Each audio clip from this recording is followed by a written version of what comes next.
everyone, and welcome to the 2022 Western Showdown, the largest international women's curling event in Canada this season. We're so glad you've decided to join us to see some of the top female curlers in the world participate in this event. My name is Jim Grundy. I'm the branch director of RBC Dominion Securities here in Swift Current. Our branch is not only a huge fan and supporter of curling in our community, we're so proud to be supporting the Western Showdown for its inaugural year. RBC is committed to working with our community partners to promote and celebrate vibrancy in sport in the communities in which we live. Thank you to everyone from the Western Showdown team for putting together this amazing event.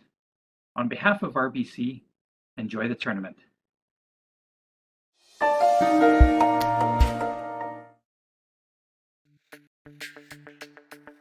We're for agriculture, for growers, doers, whatever it takers. We're for doing things with purpose. We're for the little guy with big guy dreams. We're for agriculture. We're for you.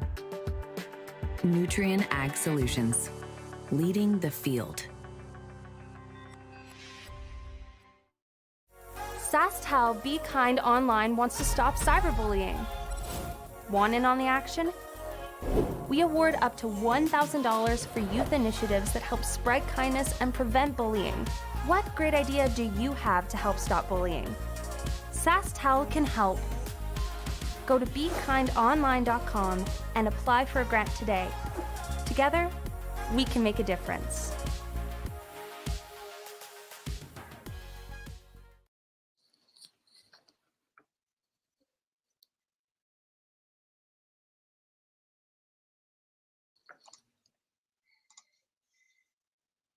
Okay, welcome everyone here this Friday evening here on the RBC Dominion Securities Western Showdown in Swift Current, Saskatchewan.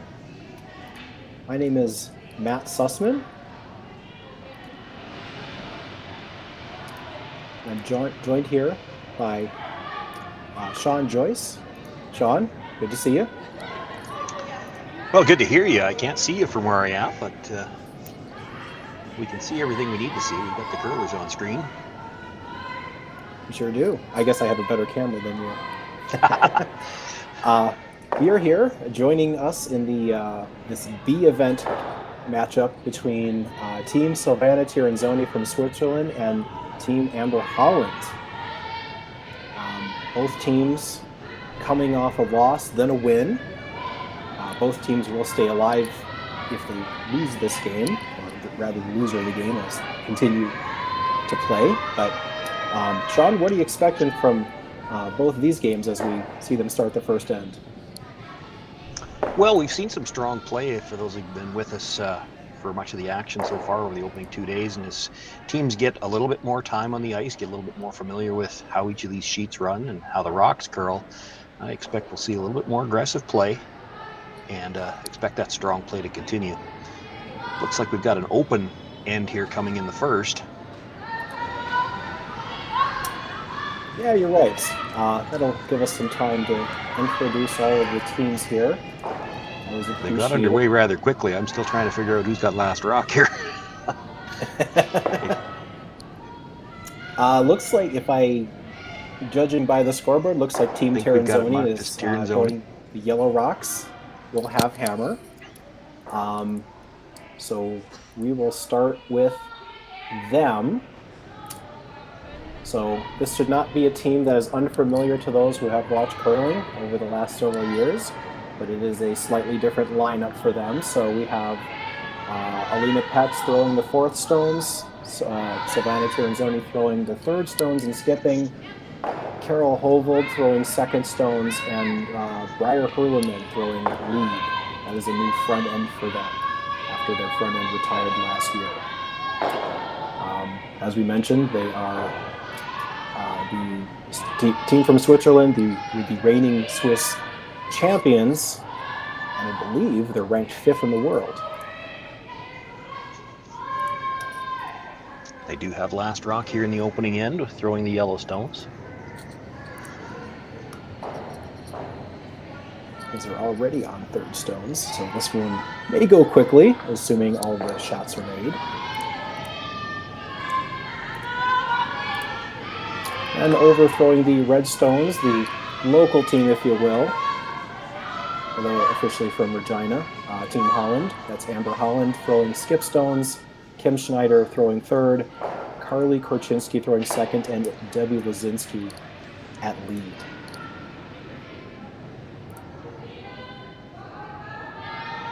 So the one rock in play has traversed to the back of the house, but the calls are all the same.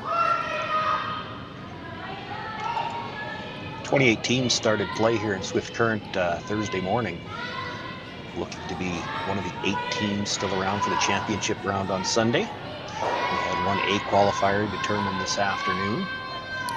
We've got another one on the ice tonight as well. This a B event game. The winner of this game moves on to play in a B semi at 12:30 tomorrow afternoon against Rafaela Kaiser, who lost that A qualifier this afternoon to Clancy Grandy on last shot. It was a great game. Yeah, and this being the triple knockout format, I think this is a very fun type of event to follow. I think all the teams end up playing the teams you're supposed to, rather than a pool play where you're sometimes matched up against a team that might be of a different quality than yourself. Yeah. I was doing a game earlier yesterday with Jerry Gertz, and that's one of the things we were talking about. The players a lot of times prefer these triple knockouts because you know your fate's in your own hands, whereas in those small pool round robins, sometimes as you get close to the end of it, you might already be out of it, or at the very least, you need help from somebody else. Here, you know, if you're still playing, you got a chance. Absolutely. And so I think it's fun for everybody. You may not know your schedule, but at least you know what you got to do. Just keep winning. The one little miscue here in this opening end from the Holland team has opened up the opportunity for Tirinzoni to perhaps get a deuce. Amber's going to need a good hit and roll here to perhaps set up a double in her last one.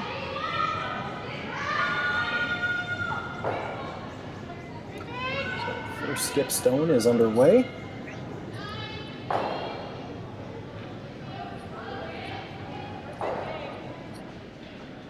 Just cleaning, not even touching it.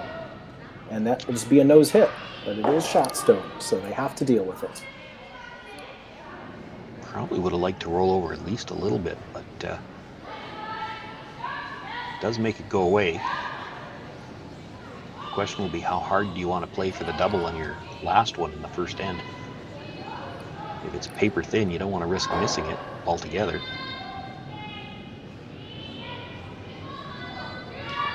Yeah, that's true. It's a matter of risk management, especially here in the first end, but you know, it's just 2 points. Pet's throwing her first. She would love a nose hit.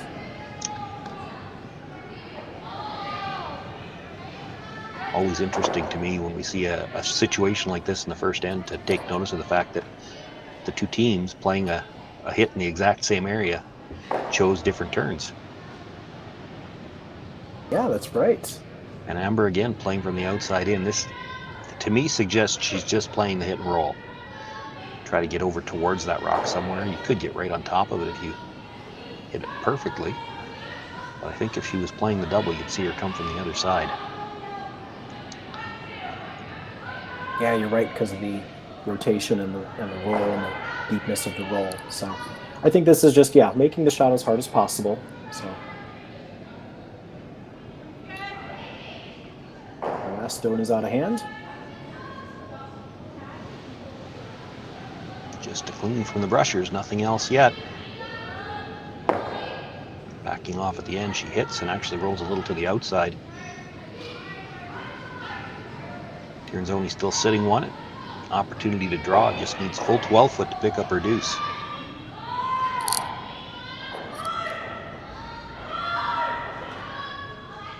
It's just amazing how many times I watch a first end and I think, oh, we're just going to be trading hits, and then it seems almost 70% of the time, if not more, there's a miss, and then it's just an easy shot for 2. Yeah, and of course it came out of nowhere. We were talking about the draw as it happened, so.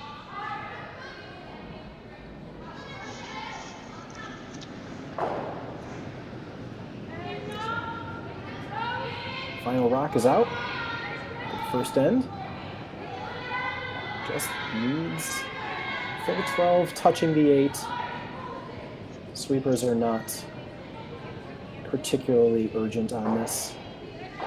Just guiding it in. That will be a count of 2 for Team Tirinzoni.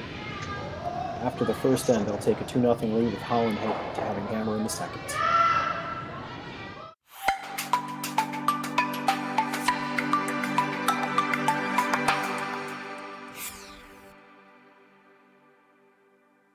Had some questions about if our houses are painted or are they logo. Our events are always painted houses, but in the future coming out, I'm pretty sure we're going to be going to all logo houses. They're a great revenue source for any curling club. You can get your advertisements on there, and usually after the first year, the houses are paid for. It's all free money for you. So hopefully check Jet Ice out for your future in-house logo.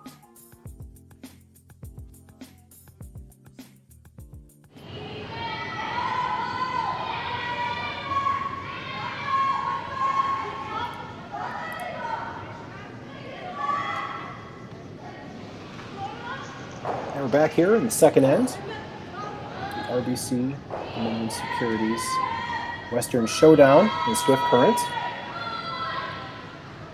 So Team Tirinzoni taking a 2-0 lead after one singular missed shot by Team Holland, and sometimes that's all it is that you need.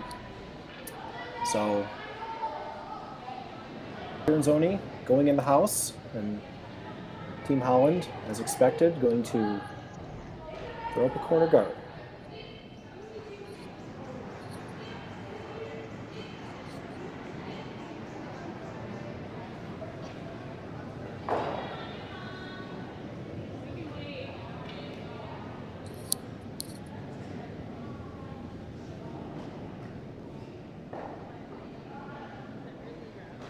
Deb Lazinski playing lead for Amber Holland. The intern corner guard attempt, and they have not touched it. Backed away at the hog line, and everybody's praying it's going to stop. Does come to rest just outside the rings.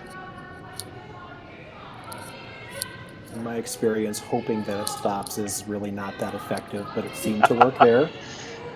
It's not much else you can do, though.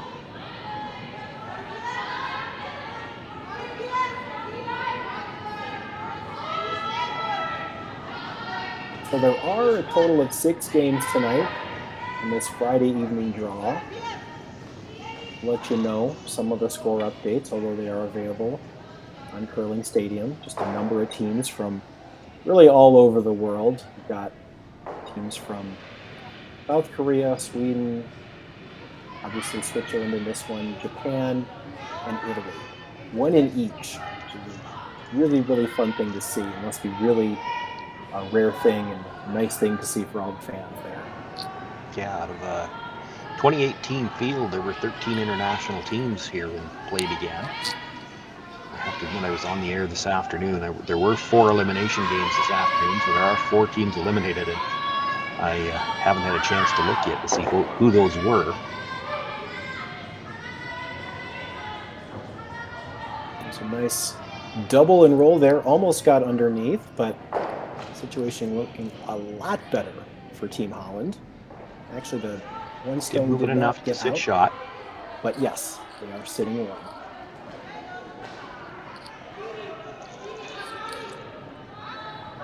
Tirinzoni looking at making a play on the guards, and somebody down at the other end counted to 5 and said, "We can't."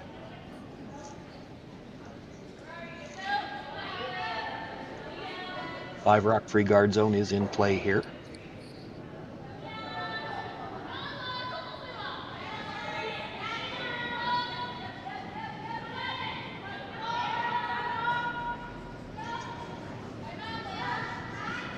And you keep changing the number of stones in the guard zone, and eventually someone's going to lose count.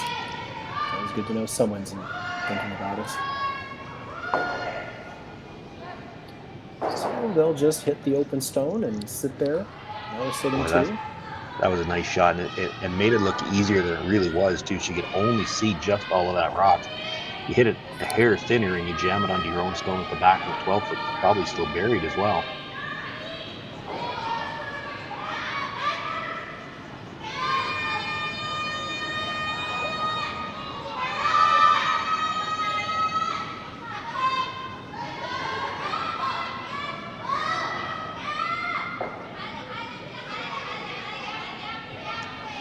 Just cleaning this one all the way down. She'll make the hit across the top of the back one. Shooter rolls to sit on the corner of the 8-foot for shot rock. Yeah, that comes up a millimeter, and both of them might be gone, but nonetheless does the job. I don't know if they really cared if they got the second one out, because if you draw around that corner later on, having that rock behind it, it won't hurt you at all. The interesting thing here will be to see whether or not they, after this hit is made, do they play this stone or they just straight draw around that corner? Well, with this big roll, I think that'll make it a little bit easier to decide. And here comes the draw. Yeah, and to your point, with those two yellows in the back, that's going to help them immensely. Yeah, you got a tight guard, you got a pocket protecting you from behind, from the back. If you can get even half around here, it would be very tough to remove it.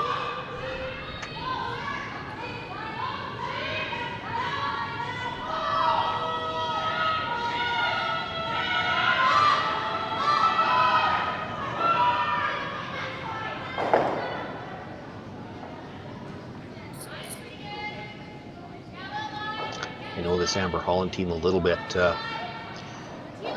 and they have had a few chances to play this year, but this is actually the first time they've had their full lineup together. Carly, and in the program and on the website, it still says Korchinski, but she just got married a few weeks ago, and it is now Carly Kendall.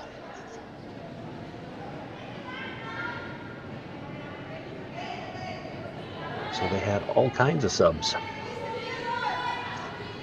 through the early part of the season. At least you had a good excuse, right? Well, that depends. You knew you were a curler. How did you manage to schedule a wedding that late? Oh, that's right. And you're going to miss every anniversary, too. I think the event that she missed wasn't her own wedding, but it was a wedding party that I think she was involved in. And again, it was another curler, so same lack of excuses. I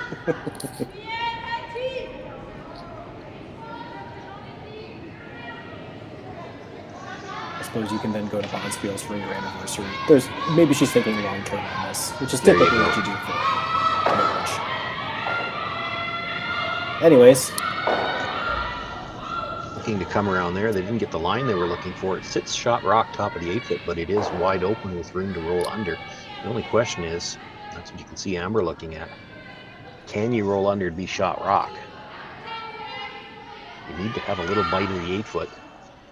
Where you make contact, you're not going to be in the 8-foot at all. It depends on how shallow you can roll here. Yeah, I think there's a possibility, but you certainly have to come close to that guard.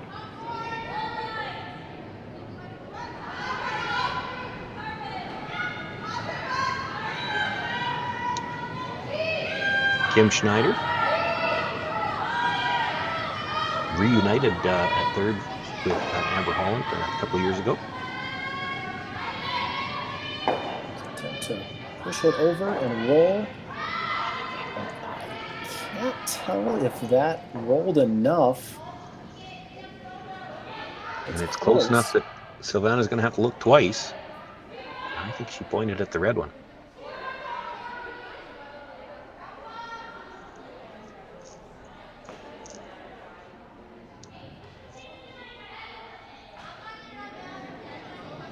That they're looking at the run at all suggests to me that it must be red. I'm not sure how you play that run.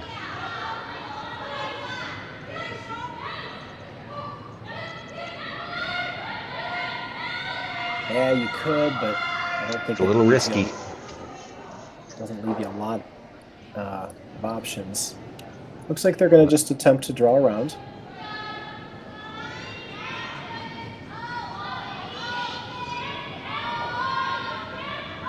She had nice weight on her first one, just didn't get the curl. See if she can make the adjustment on the line here.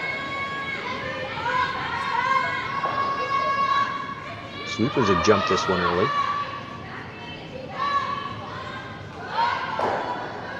This one's definitely curling.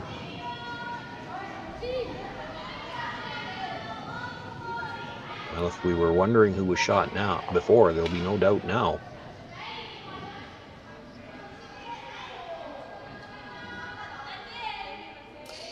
Absolutely. So not only does it push it into the 8-foot for sure for second shot, but it's completely undercover. Amber Holland's a little greedy. Yeah, Wants to roll undercover again.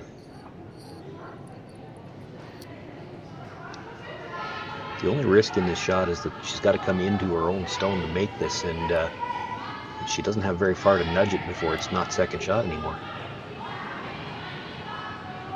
Did you ever roll away on this shot? You could. You could. If you roll away a little bit and stay as shot rock, Tirinzoni's going to have to make a play on it. And that's what they went to with plan B at the end. They didn't want to stay right there and leave the double. They didn't roll very far. And they don't need to move the second rock very far, so I think they're going to make a play at it.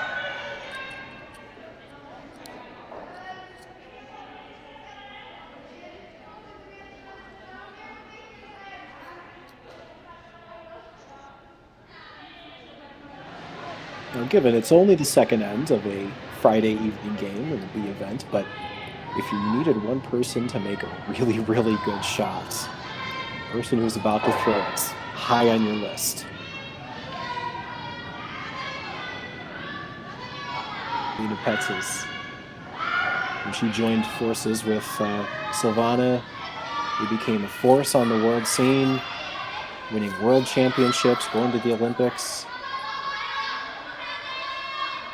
A lot of fearless shots out of her throughout the years.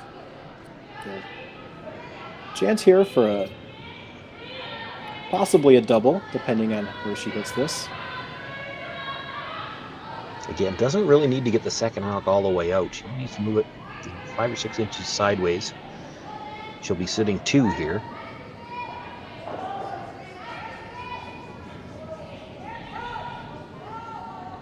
Pressures were on early. It's tight ice because she has to be very full on the first one. Nudges it over far enough to get it out of the rings. She didn't have to get rid of it, but she did. So, Tirinzoni now laying 3. Shot rock is about half open. Amber's best chance here for the double, though, is probably the run back. To get a deuce. Makes the run back, she might leave it in behind the 2 guards.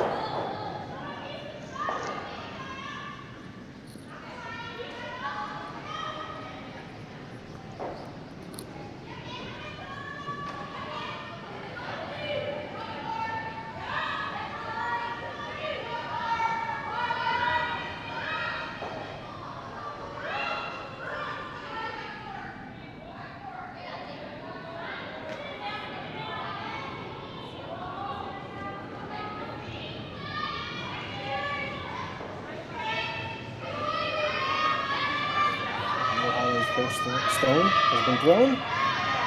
Looking for a run back.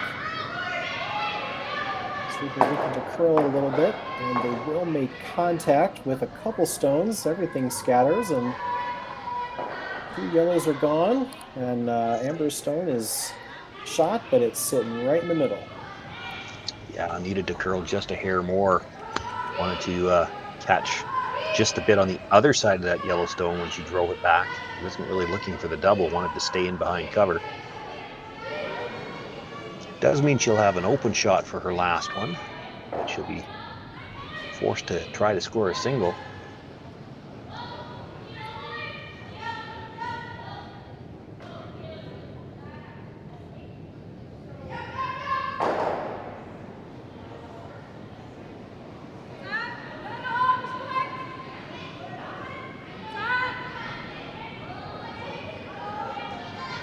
Tirinzoni's last stone. Just looking for an open hit. Looking for the roll as well, and rolls, but not undercover. Yeah, I'm not sure I would have wanted that roll. Nose hit, you're probably forcing. Right now, Amber's got a chance to play for the blank if she wants to take it on, and that's what they're talking about. It's not a gimme, but if you make the double, you're probably getting the blank.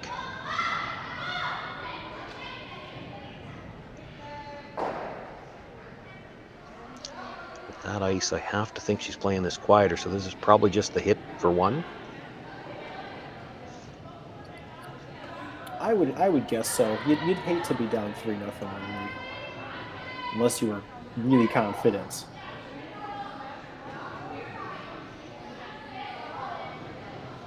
The angle's not bad, but there is quite a bit of distance between those two rocks for sure. If they were closer together, you might take a run at it. So Amber's just playing quiet weight on this, looking for a hit and stick for one. Sweeper's just cleaning down the path. And that will be a hit for one. So Team Holland's forced. But they are on the board. Tirinzoni will take the lead in the hammer, 2-1 going into the third end.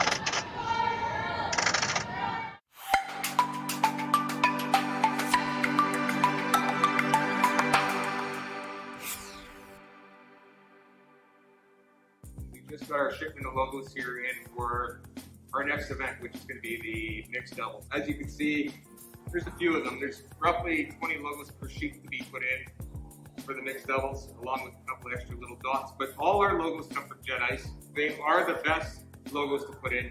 We use them around the world, and they're very easy to install. As you can tell, this is the center ice logo that's going to be going in for the world. This is about a 4-footer by 10. It's going to look like $1 million. Their colors on their logos are always nice and vibrant. And like I said before, very easy to put in.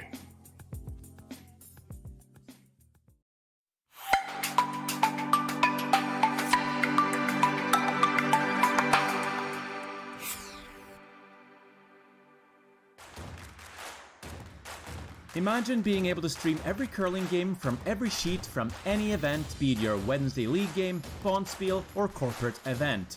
Curling Stadium offers an all-inclusive streaming solution featuring high-quality cameras, ease of use, great reliability, and minimal installation. Offering your sponsors customizable ad space on your streamed curling games and being able to sell video packages to your corporate events for increased revenue. With Curling Stadium, you can stream to any device, be it your mobile phone, tablet, or computer. Push the feed to your desired platform, be it Facebook, YouTube, or any other social media. Curling Stadium is simply the way forward. Where it's commonplace in other sports to televise every game, we want to do the same. Curling is a global sport, and it's time it gets the coverage it needs. Make your curling club the next Curling Stadium.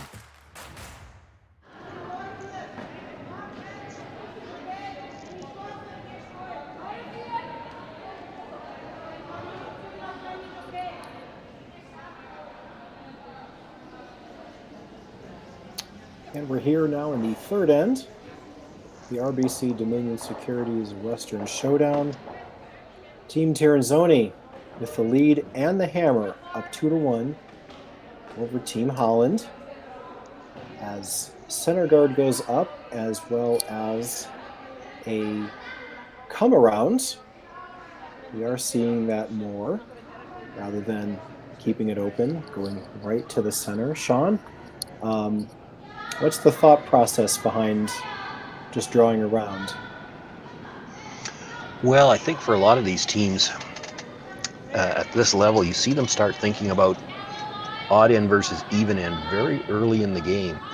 And here, this being an odd end, Tirinzoni with last rock and the lead already would like to keep the blank alive here. Whereas in the even ends, you might see them throw the corner guard even with the 1-point lead. I think here they're looking to choke off that center guard, and as soon as they're able to, they'll start playing peels on those center guards. They want to keep a blank as an option here.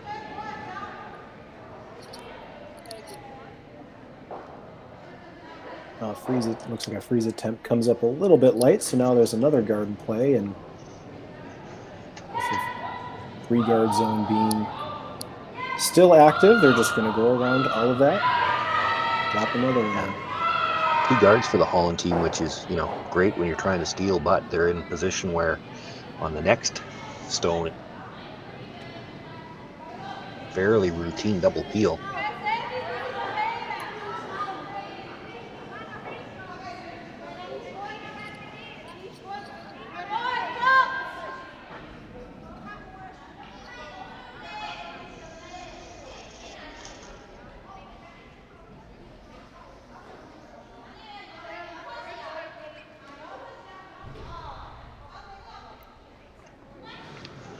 Fire Hurleman with another nice come around, sits that on the corner of the forefoot, maybe just a little bit deep. She's on the tee line. Probably room for Carly Kendall to try to come down and sit on the inside corner of that.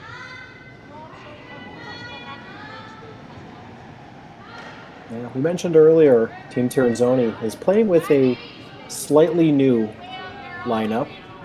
Not everybody is unfamiliar to them, however, and they have all, everyone on this team has accomplished a lot.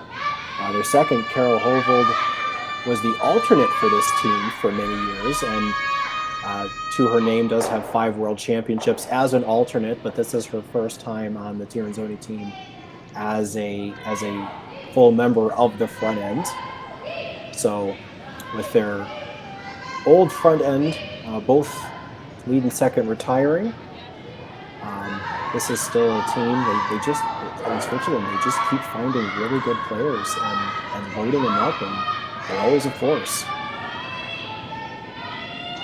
6th stone of the end now, so they can play the peels, and as we said, with those 2 guards sitting so close together, it was a fairly routine double peel.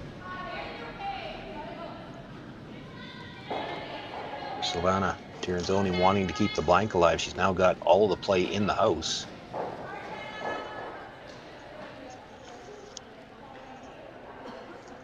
Yeah, chance here for Team Holland to sit second and third, possibly make a double difficult.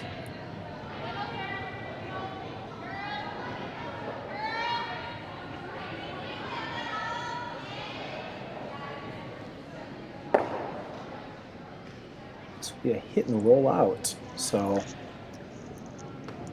half miss there. And we are looking like a blank more and more. Well, we were looking like a blank in the first end. It ended up being a score at 2, so we can't be too certain yet, but it's certainly shaping up to be the type of end that Silvana Tirinzoni wanted to play. Yeah, the only way it ever looks like a blank for me is when they hang a blank. Well, Tirinzoni will take a deuce like she got in the first end anytime somebody wants to give it to her, but by playing the end this way, she has kept the opportunity to perhaps get a blank alive. She's never going to say no to 2.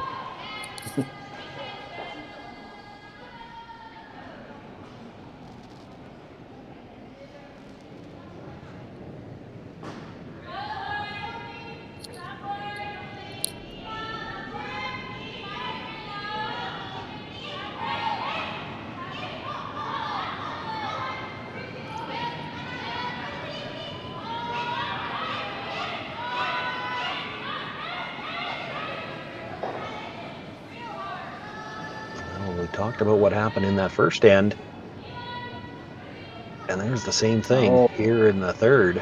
I'm just never gonna say it's looking like a blank, and this will never happen again.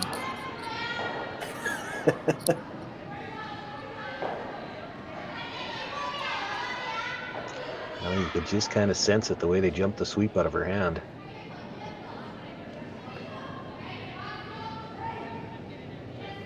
Chance here to try to draw to the wing, separate these as much as possible.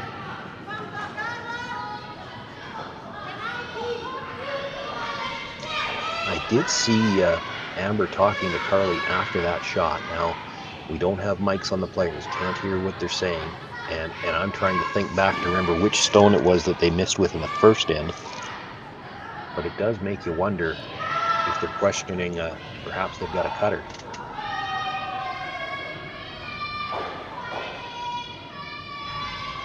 I think it was around that time. That's very possible.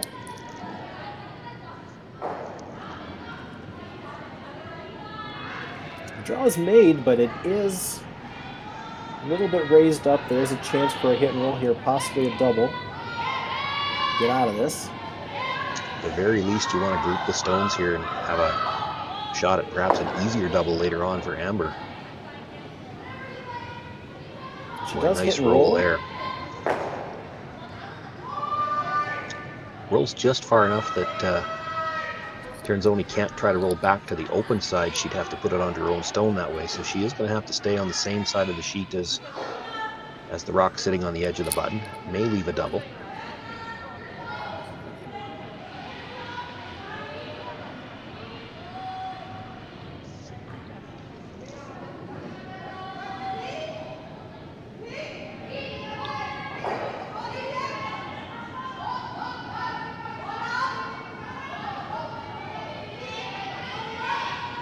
So I'll downgrade this to, it's probably not going to be a blank, but it might be. I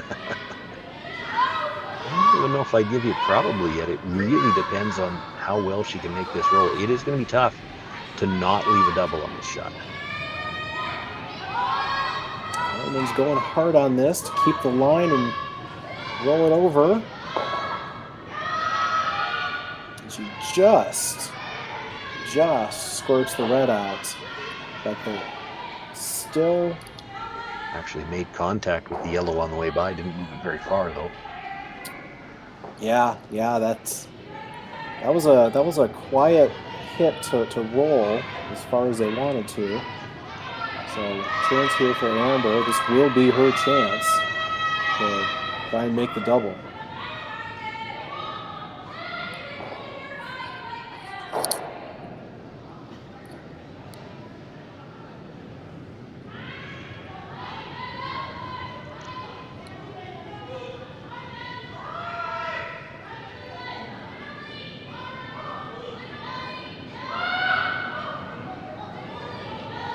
Bit of extension at the end.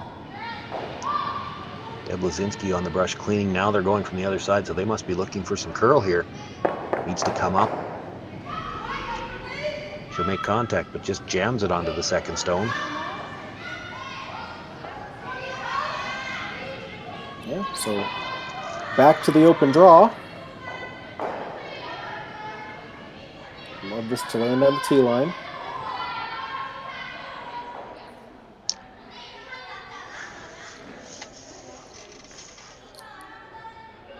We might be seeing just a little bit of a difference between the two sides as to how much curl there is. You saw the miss by Kim Schneider and then Silvana Tirinzoni looking for the roll.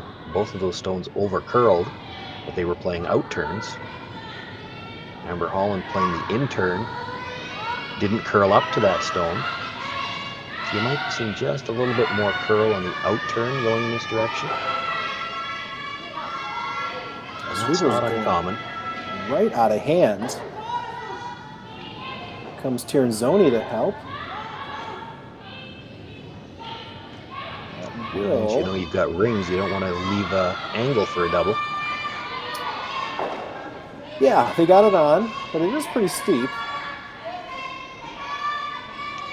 Just going to opt for the hit and roll in behind that stone. And interesting here that she's changing turns.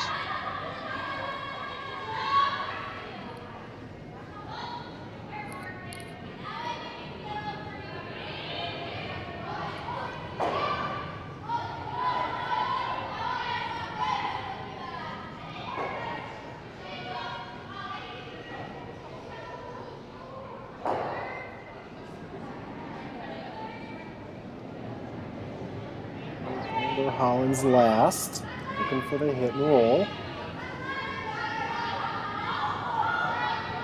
This one looks like it needs to curl as well. Gonna make the hit, gets a little roll, but yeah, still open. Alina Pets is just going to have an open hit for 2. Just needs to hit and stay in the house somewhere. We will not have a blank, just like I thought. Don't rewind the tape at all.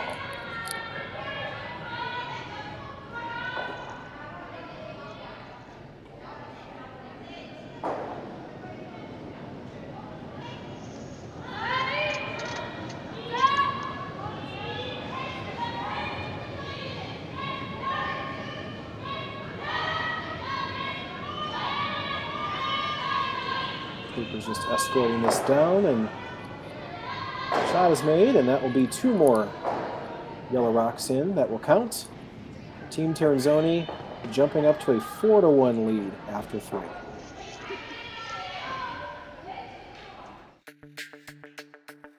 We're for agriculture. For growers, doers, whatever it takers. We're for doing things with purpose. We're for the little guy with big guy dreams. We're for agriculture. We're for you. Nutrien Ag Solutions, leading the field. Sasktel Be Kind Online wants to stop cyberbullying. Want in on the action? We award up to $1,000 for youth initiatives that help spread kindness and prevent bullying. What great idea do you have to help stop bullying? Sasktel can help. Go to BeKindOnline.com and apply for a grant today. Together, we can make a difference.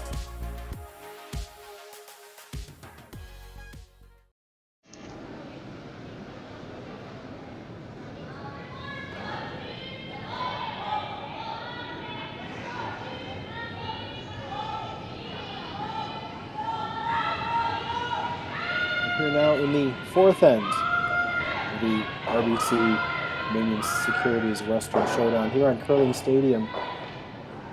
Again, my name is Matt Sussman, and Sean Joyce is along for the ride. As we've been noticing, Sean, Tirinzoni has been really controlling the ends they've had hammered. They've had open ends and just been capitalizing on a couple misses. Yeah, she really hasn't had to try to be aggressive to score her deuces yet. Has had 2 of them come out of nowhere.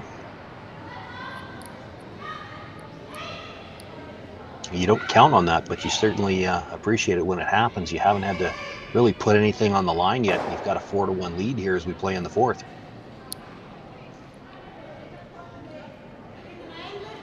Yeah, 3 rocks. I mean, obviously it's early. It's still just the 4th end, but Team Holland having hammer now, looking to try to put a couple points back on the board themselves as they throw a corner guard up.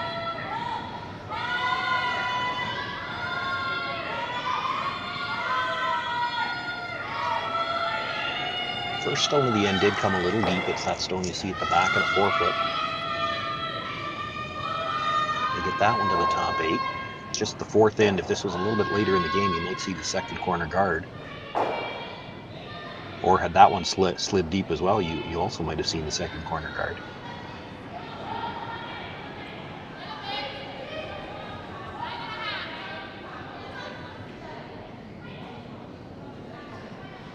So call Nothing here out is of the brushers.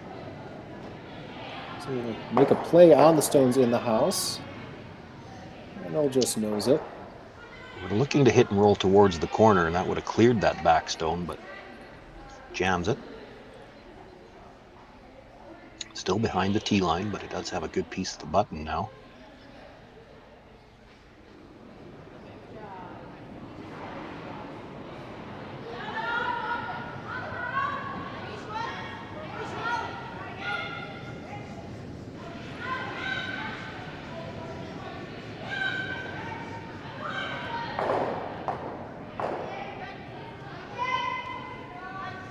Just catches a piece of that stone, enough to get it out.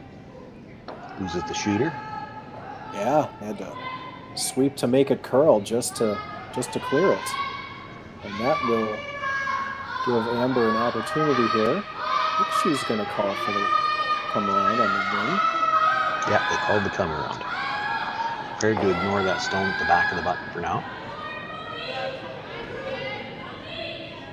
Try to get your deuce set up here.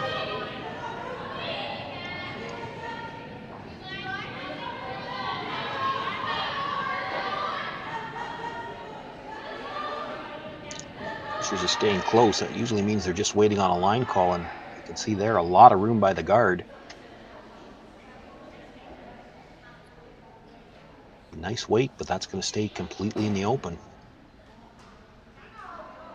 Well, Team Holland looks like they've been struggling a little bit trying to find that line on some of their draws.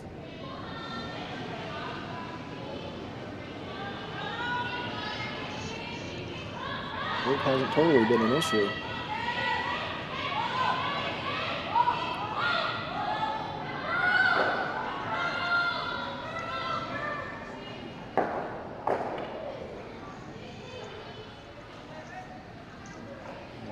Roll is made. It rolls behind the tee, but it is away from the corner guard.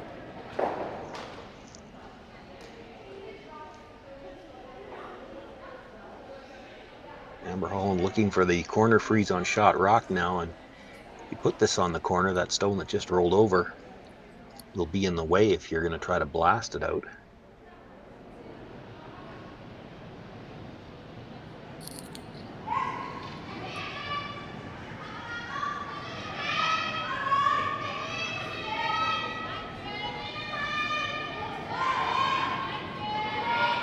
She's picking this one up a little earlier.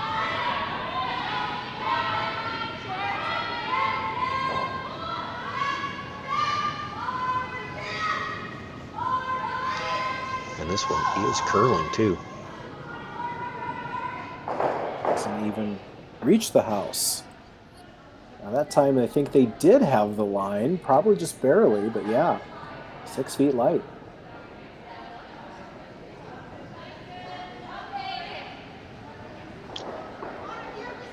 Not where you wanted to leave it. Center guard on shot stone.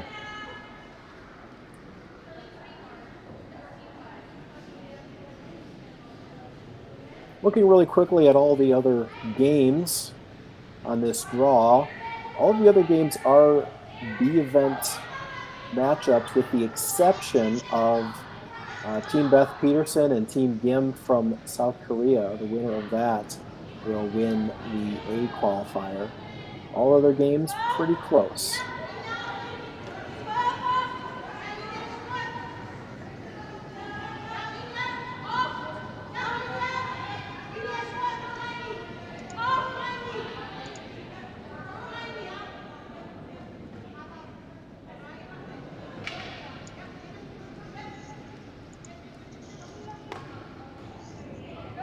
Tirinzoni will draw that one right to the button, almost to the face of shot stone.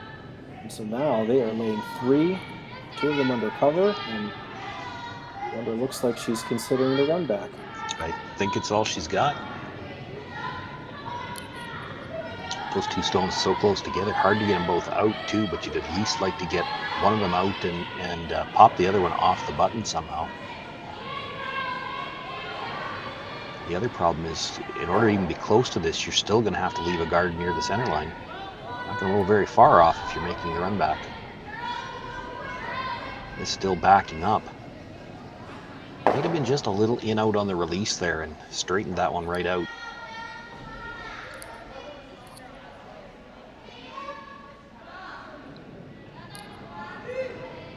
So trouble brewing here. Tirinzoni has a 3-point lead, and they've got 3 more in the house. They've got the scoring area completely covered. And you should expect a guard here. Yeah, that's the call. I'm still going back to the shot last in and the one in the first, but I can't remember which stone it was, and wondering, did Kim perhaps overcompensate there? Does she think she's got a stone that curls a little bit more? It definitely looked positive on the release. It's early in the season. Is she questioning in her own mind, did I throw those two okay, or do I have a stone that curls? And may have just altered her release a little bit. You know, it really is a question a lot of people do ask, is it the stone? Like, how often, in your opinion, Sean, is it the stone? That's a loaded question. It can depend on the facility you're in and the rocks that you're using. The rocks here at Swift Current, I think, are pretty good. But, the other part of that is early in the season, you're not always in, let's put it this way, you're not always in mid-season form. So your releases aren't always necessarily as crisp as they should be. And that's where it can cause you a problem, because it creeps into your head, well, did I throw it bad or is it the rock? And you just don't know.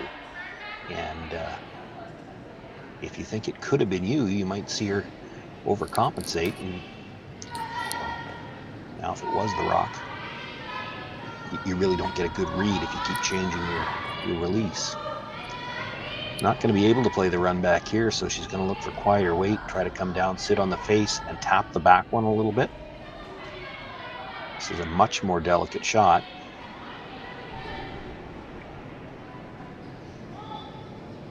Yeah, with the guard being extremely high, she has this opportunity. And of course, we don't have player mics, so we don't even know for sure if they're wondering about the rocks.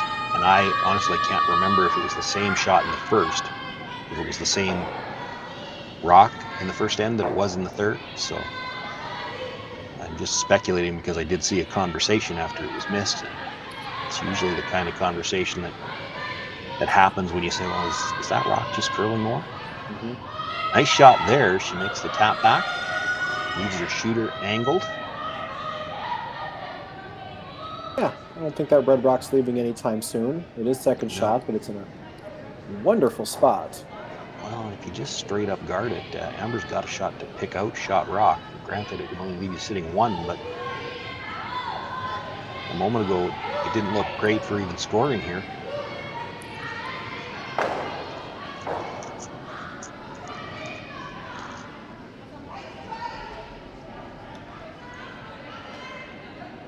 Well, given that, it looks like Tirinzoni is going to have Alina just freeze on this. Yeah, she's going to have to come right down onto it. Hard to throw a straight guard here anywhere and not leave Amber something. You could maybe just be full 8 foot, which essentially would still act like a guard.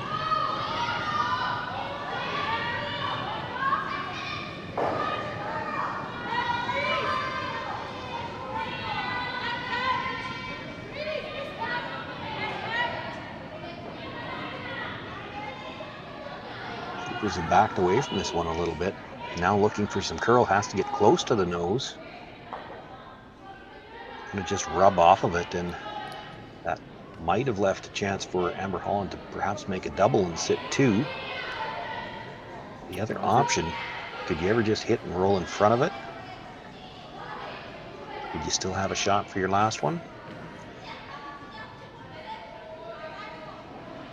Yeah, that's a rough miss for the Pets. Is that went way too heavy, bumped everything into the open. There might be a chance here. Bumping the red one into the open doesn't hurt Alina Pets. It'll give her a chance to at least eliminate a red one on her last one. What Amber's wondering is, can she get, with about the same weight that Alina just threw, can she get to shot stone, nudge it back and sit 2?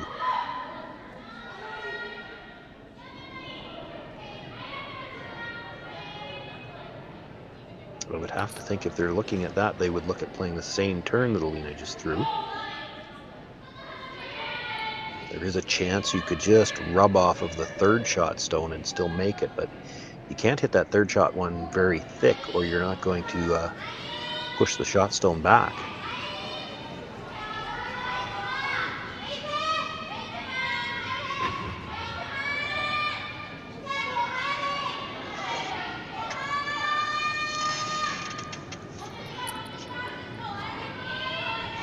Could be an opportunity here for the Holland team. They've had a couple of bad breaks and then 1 and 3 and gave away fairly simple deuces. She can make a nice little tap back here. You'd think she must have an opportunity to get 2 of her own. That could sure swing some momentum back for them. see what happens here for first stone. Going down the sheet here. Rushers are staying with it, so they must like the weight. This has got a lot of room by the guard.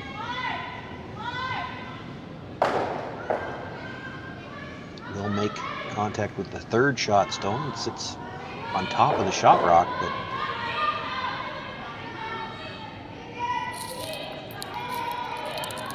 Yeah, so like Alina Pet's looking at rolling in. I think, wouldn't you just look at hitting and rolling out on this? Anywhere you stay there is going to leave her a double for 2.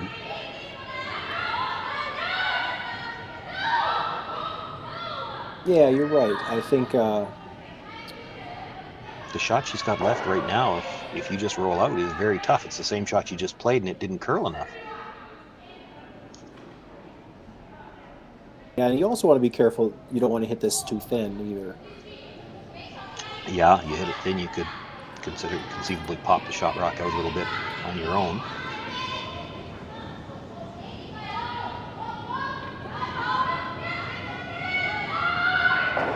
Tirinzoni's last rock.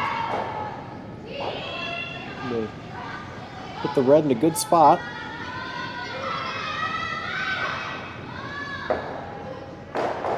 They just squeeze it by, roll out. And there's still shot stone. See what Amber has here. All she's got is the same attempt she was making on the last one now. They did have a lot of room by the guard, so she has tightened up the ice here.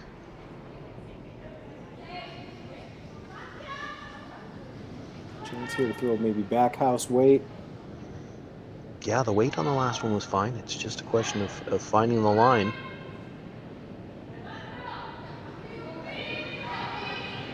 That's been the question for most of this game so far.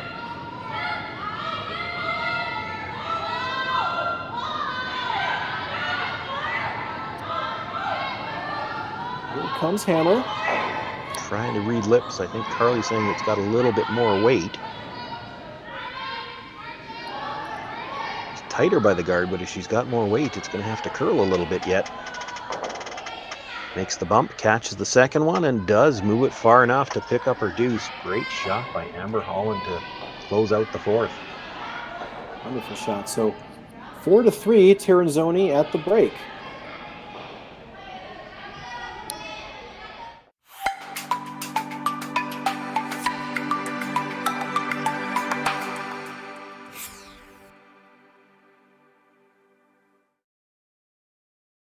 Hello, everyone, and welcome to the 2022 Western Showdown, the largest international women's curling event in Canada this season.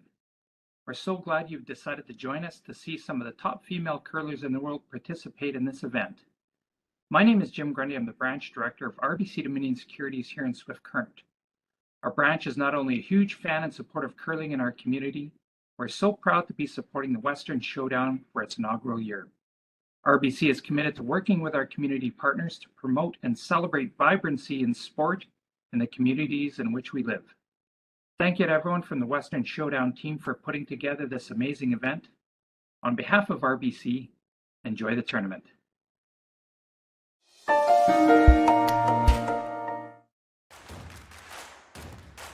Imagine being able to stream every curling game from every sheet from any event, be it your Wednesday league game, bonspiel, or corporate event.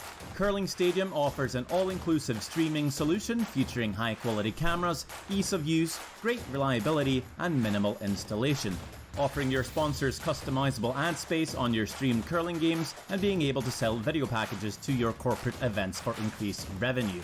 With Curling Stadium, you can stream to any device, be it your mobile phone, tablet, or computer.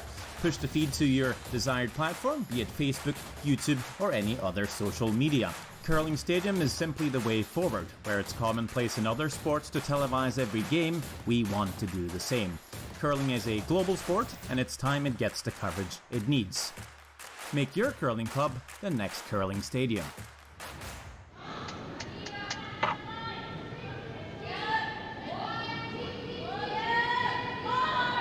Here in the fifth end of this Friday evening matchup in the B side the RBC Dominion Securities Western Showdown in Swift Current, Saskatchewan. So, Sean, Amber Holland made a really nice shot for 2. It was the first real chance she had of scoring any points in this game. Yeah, and after giving up two deuces and 1 and 3 on really what can only be described as miscues, misfires, that was a big shot to maybe get some momentum back. Yes, they still trail by 1, but they were full credit for that deuce. Made a great shot to get it, and they really needed something like that to get some of that momentum back. They had to be feeling a little down the way those 2 deuces happened.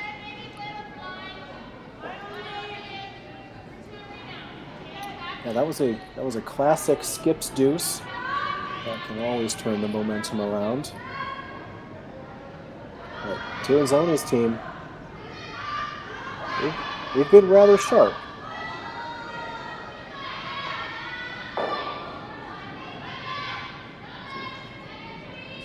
Freeze attempt just rolls a little bit too far. Or goes a little too far, rather.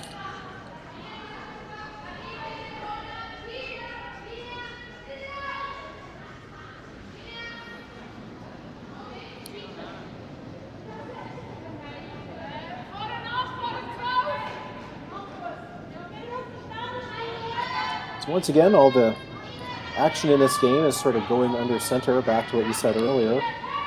Having hammer in the odd end, wanting to keep a blank option open.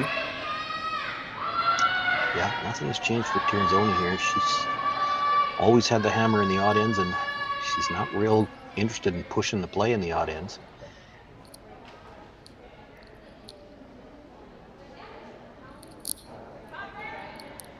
So we've got 2 in the forefoot. Amber Holland looking to make a play on maybe one of those. Just wants to move it back. I don't think the call is to try to kill anything here.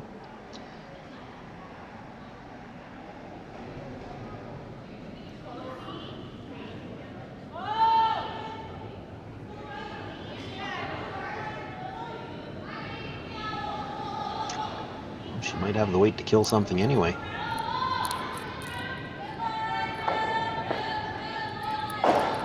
She will touch every rock in the house and nothing leaves. Everything's Well, scattered. sitting 2, however. Yeah, I don't think that was 5 the rocks call. in the house, and now it's time to peel the guard.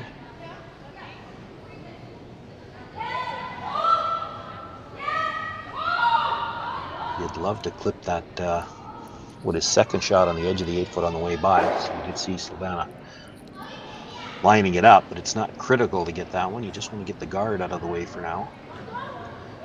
And then the nice thing for Tirinzoni is, yes, Amber Holland might end up sitting 2 after this. Not if you can make that. Oh, But even had she been sitting 2, neither rock was really in a guardable position.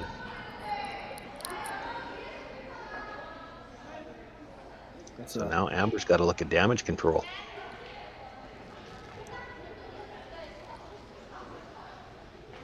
the front end for Team Tirinzoni, the new front end. Picking them up nicely. Cleaning up some damage here. Again, everything in the house.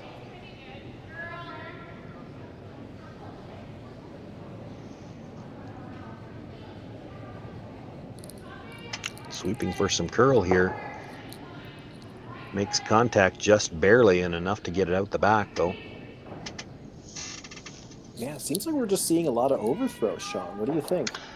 I'm watching her throw, and I don't even know for sure if those are overthrows. I think Carly looks like, in particular on that in-turn wide, she did it a couple times in the third end as well, got away with it. But she looks like she's got just a little bit of a lateral drift in her delivery. She's going a little bit towards her left, which just brings that rock with her and straightens it out on the in-turn.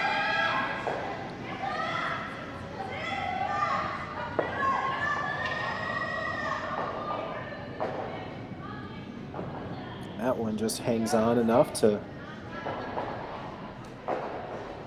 Well, and that's the other thing. That's I talked about that a little bit in the third. You saw the out turns are the ones that were curling there, and that's another over curl and an out turn hit. Now here, Kim Schneider. I don't want to jinx her, but this is the same spot with the same turn.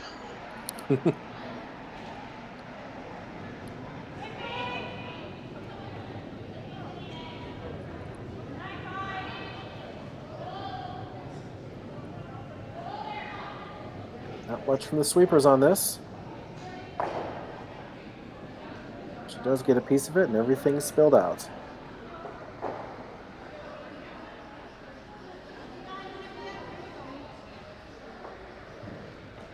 Silvana Tirinzoni knows that spot has been a little bit of a problem for the Holland team so far, so she's going to look to draw right back into that same area.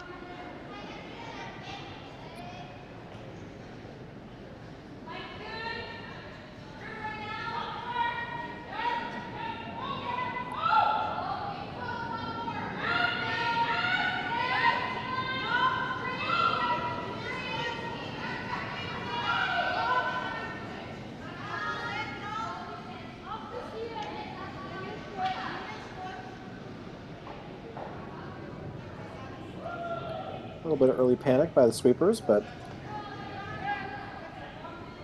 it looks like it'll go in without a problem.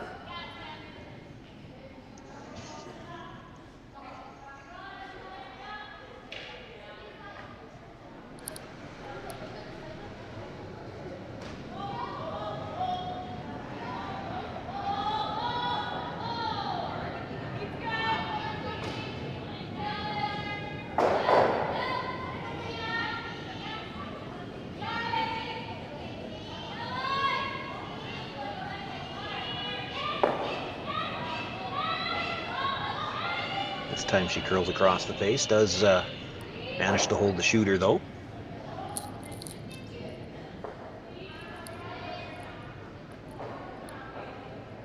Again, nice wide open end for Team Tirinzoni, but I'm not going to say it. Haven't talked about it yet, probably worth pointing out. No time clocks in play here. These are 8-end games. Sometimes the viewers at home get, first of all, used to the fact that there's time clocks in so many of the televised events. And then when you see open ends like this, you always think teams are trying to bank time. That's not an issue here. This is all about end management.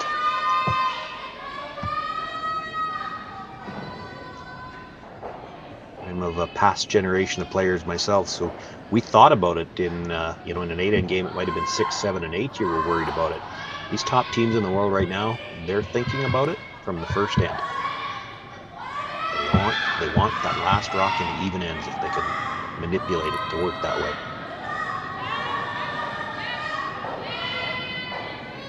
Yeah, you think back to that shot by Tirinzoni's second, that peel. It also took away another red rock on the side. Opened the whole thing up for this.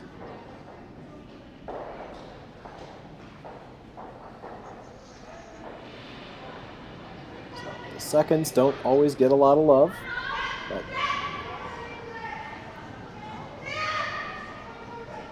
it's always that one shot.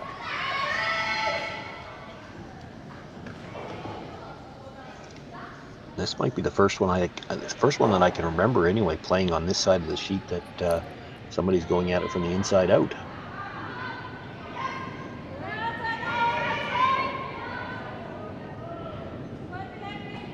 Could be just Tirinzoni testing the waters, do you think? It could be, but we did see, and granted it was the other side of the sheet, but we saw Elena Petz do this in the first end as well, so it might be the player's preference as much as anything else. Some players like inside out, some like outside in.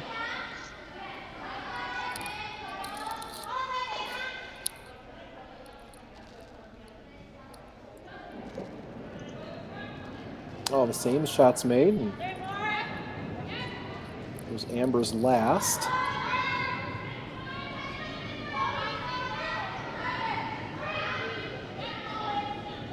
On the brush most of the way down. Makes the hit, does stay for shot rock, edge of the 4-foot. We have our first no fooling blank attempt of this game.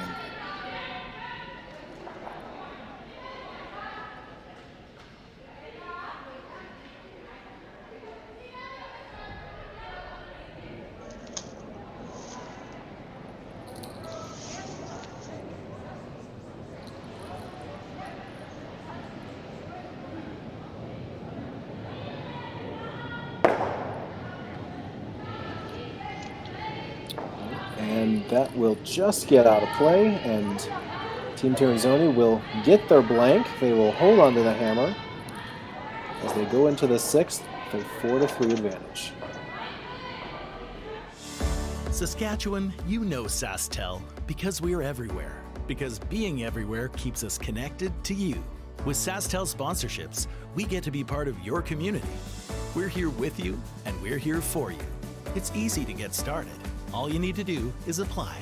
Sasktel cares. Always has, always will. To apply for sponsorship, visit sasktel.com/sponsorships.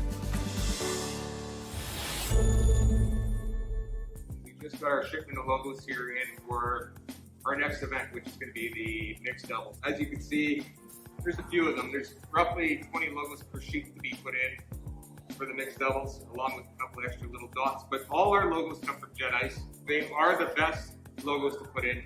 We use them around the world, and they're very easy to install. As you can tell, this is the center ice logo that's going to be going in for the world. This is about a 4-footer by 10. It's going to look like $1 million. Their colors on their logos are always nice and vibrant. And like I said before, very easy to put in.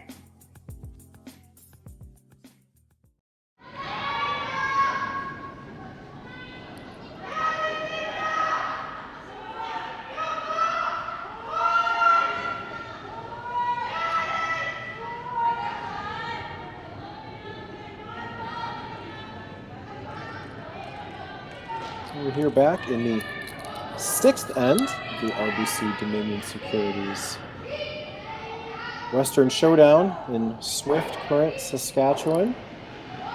And Matt Sussman alongside Sean Joyce. A blank in the 5th has allowed Team Tirinzoni, who has been in control of this game, to get that all-important hammer in the 6th. So Sean, you got to assume that with having 2 hammers left in this game for sure, they're given some flexibility in this end. They are, and I think the discussion here is whether they want to play straight corner guard or if they're playing the tick, and with that ice, I think she's opted for the tick. They're playing it while they can, right? Before they go to a world championship, perhaps.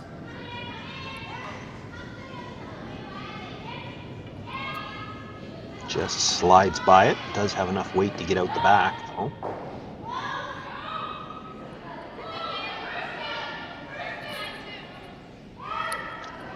It's the one problem with where that first guard was put. It's about halfway. It's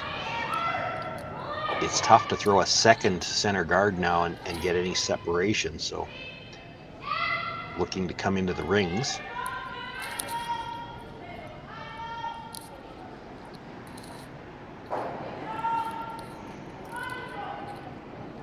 Where you might have liked to have had that guard either tighter or higher, but if you're tighter and they play the tick and push it into the rings, they can hit it on the next one. They let that guard stop halfway, just assuming they were going to make some kind of tick.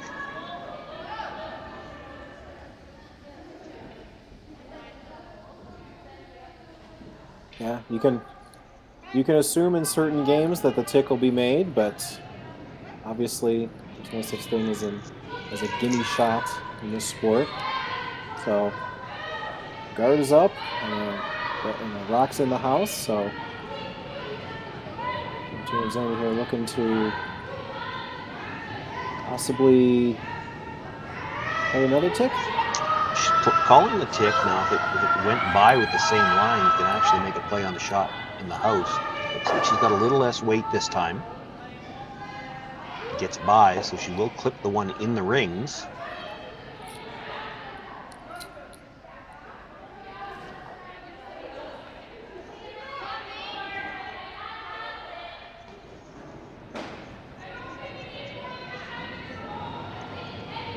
Amber Holland trailing here in the 6th inning, looking to force the play a little bit. Yeah, obviously when you're down 1, 3 innings to go, the percentages are not in your favor.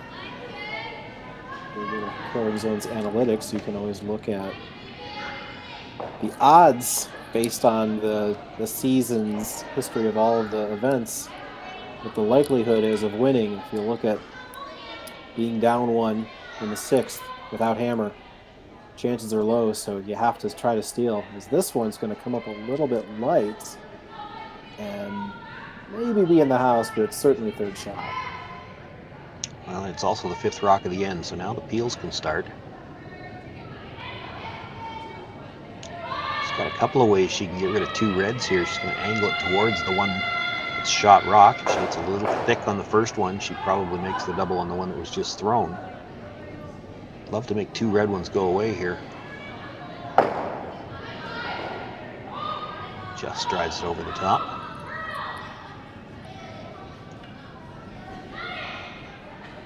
Well, that stone that was just thrown, if it sits there for the rest of the end, it can be used as a center guard. So I expect we'll see Amber continue to throw guards on that one, try to line them dead up so that Tirinzoni can't make the double peel on the 2 on the center line.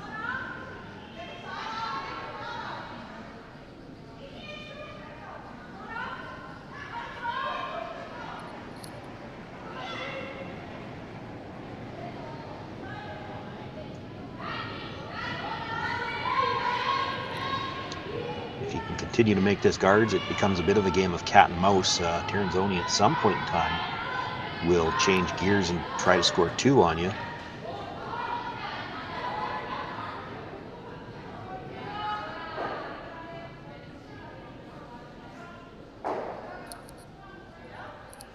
Center guards made. Tirinzoni looking to size up a double. Potential double here. Double and roll for a corner.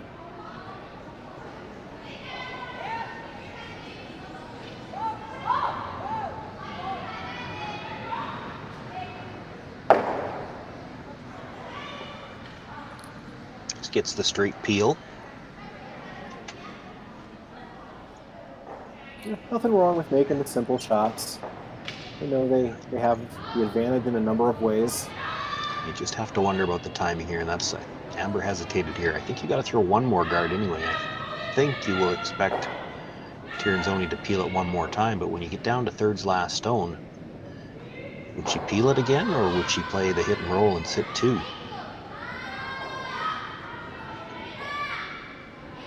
And you can always turn around and ask the other team, but I wouldn't trust them to tell you the truth. If I throw 1 more guard, what are you going to do? Teams knew each other, they would probably know that tendency.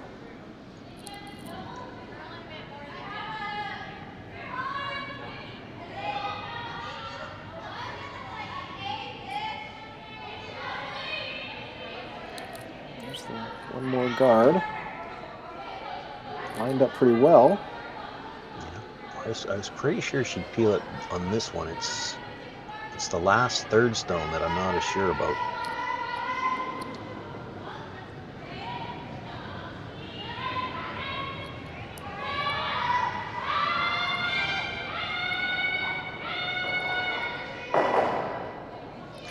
Boom placement there. Looks like they're actually... Yeah, I think they're being aggressive, trying to double the 2 off the center line.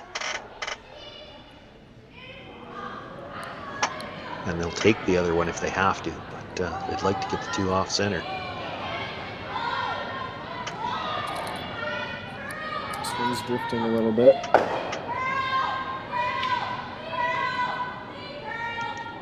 Just the straight peel again.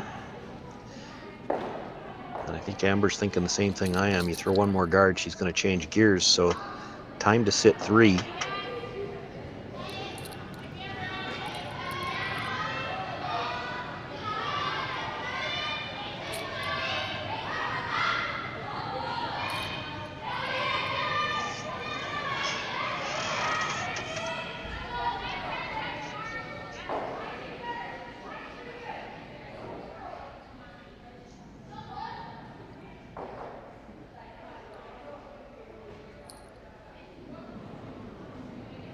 looks like they're looking for a hit and roll here. Yeah, nose hit wouldn't be the end of the world here. You're just looking to sit 3. The only problem if you start grouping the rocks is Tirinzoni's still got 3 chances to blast things out, and she could still go for a blank here. Hit is made, the roll is made, and it just goes a piece under. But they are sitting 3.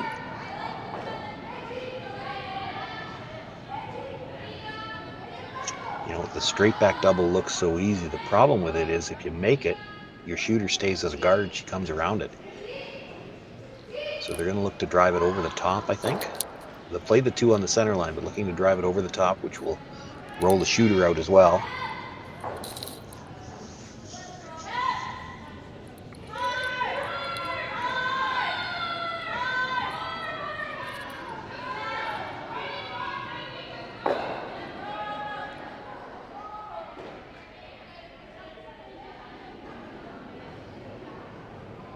Wants to make sure with this stone that that center line area is open in case they need to draw for 1.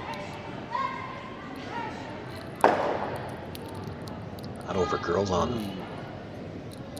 So that didn't hit anything that they were going for. Interesting with that turn choice. That's the in turn here, but it was the out turn going the other way, and that has been the one that seems like it was curling a little bit more on the hits. She certainly wasn't light on that.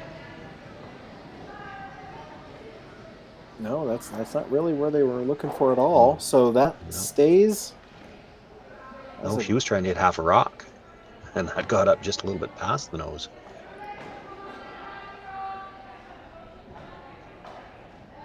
Yeah, so now you're sitting good for Team Holland.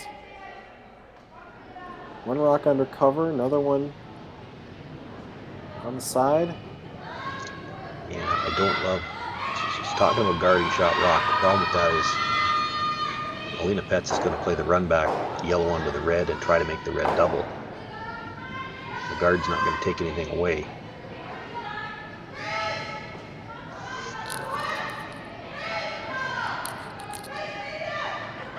Yeah, it's one of those situations where you kind of like the way you're sitting, but when you realize you got to throw another rock and change it up. Everything they're talking about is to come in. I'd be tempted here to throw another guard on top of the yellow. Put a guard in line with the yellow, which is in line to shot rock. It would take away her run back opportunity. You'd have 3 rocks in a row. You could still have this come around that they're talking about on the last one. The problem is if you play the come around here, and if you're ever deep, Alina Petz is going to follow you down and try to score 2. Whereas if you play the draw on your last one, her following you down never gets her 2. That's a very precise shot right now. Yeah. Now this does seem to be the side that will curl a little bit more. We saw Amber actually make a tap back, a double tap back. She had to move 2 stones coming around the guard. Got the finish to get her deuce in end number 4, so she's got to be comfortable in the spot. Still, you're trying to come around a rock in the top of the 8-foot, and you would like to stay in front of the tee line here. Yeah. So not a lot of tolerance for where this can go. But Amber Holland, herself a former Brier champion, has made her a number of clutch shots, so he's feeling it tonight, especially after that shot for 2 in the 4th, and chance here to put the pressure on. Scotty's champ, rather. I wasn't going to say anything, but I was thinking, you know, Amber's never actually won the Brier, being ineligible to compete.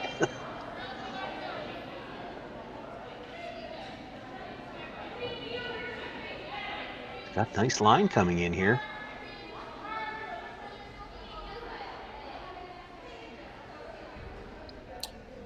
Comes to the top of the button, does have a little piece in behind.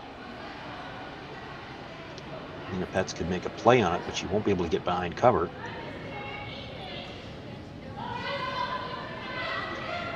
She's looking at the double.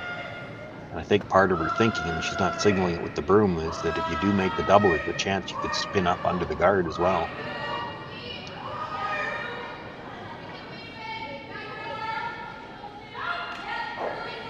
Yeah, it wasn't exactly the call, but... Well, the other option for Alina Petz, she could make a play on shot rock and just roll over in behind what is currently second shot at the edge of the 8-foot. You'd force Amber Holland to make a decision. Is she going to play the short run on her own stone or try to draw again for the steal?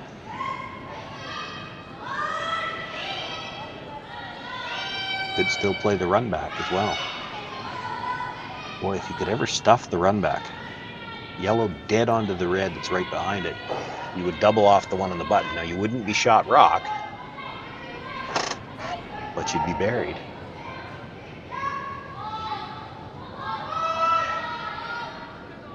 Well, this being a big shot, the whole team has been called down. There's part of me wishing that at times like this is when we need mics on the players, and then I realized that I probably couldn't understand this team anyway. Need a translator on the line as well. Yeah, need more than just microphones. Alina Petz's first thought was to play the double on the one on the side of the 8-foot, come in towards shot rock, make the double that way, and there is a chance playing that you could spin up in behind the guard. I don't think they've ever looked at making a play directly on shot rock. There is the option you could just hit that rock and roll underneath the one that is currently second shot. It would leave a short run back, but you wouldn't be able to get, Amber wouldn't be able to get anything buried on the button. Looks like they've opted for just the freeze. Freeze bump? Or do you just freeze now and knowing that you can come off that red stone on your last one and perhaps get two? Amber can't take both shots away with one guard. Yeah, that's certainly a decision you want to make. You play in the freeze. You're thinking you got a 1-point lead. Even if you give up a steal and you maybe play for a blank in 7. Well, I think that's why they settled on it. They know they've got the in-off on that red stone.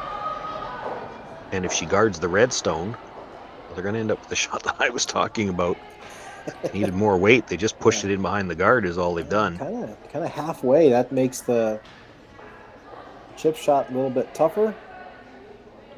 So, well, but if Amber can make the hit and roll on top of her own, I don't see any way that Alina Petz scores. Like, that yellow just that little bit higher than the red, she can hit fairly full with some weight, roll over and just sit on the corner of that red stone, the edge of it under the guard. I don't see any way for Alina Petz to get it out. She'll have to make a similar shot to what she just threw to hold her to a steal of 1.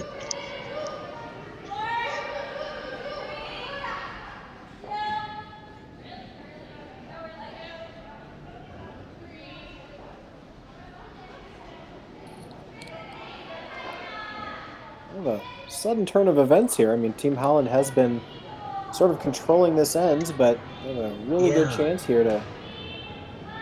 She was always looking good for the force, but a chance here to look really good for a steal, and it might not be just a steal of 1 either. Team Holland's last shot. Gonna get a piece of the yellow and go underneath. A little bit thin on the first one, so she moves her own stone out of the back button area. That does give Petz room to score. She could have hit that first one a little bit thicker and then just roll on top of the second one and not nudge it. That was an interesting turn choice also, based on where she was trying to hit that stone. Yes, but you're looking for the flatter roll, and coming over the top will tend to get the flatter roll.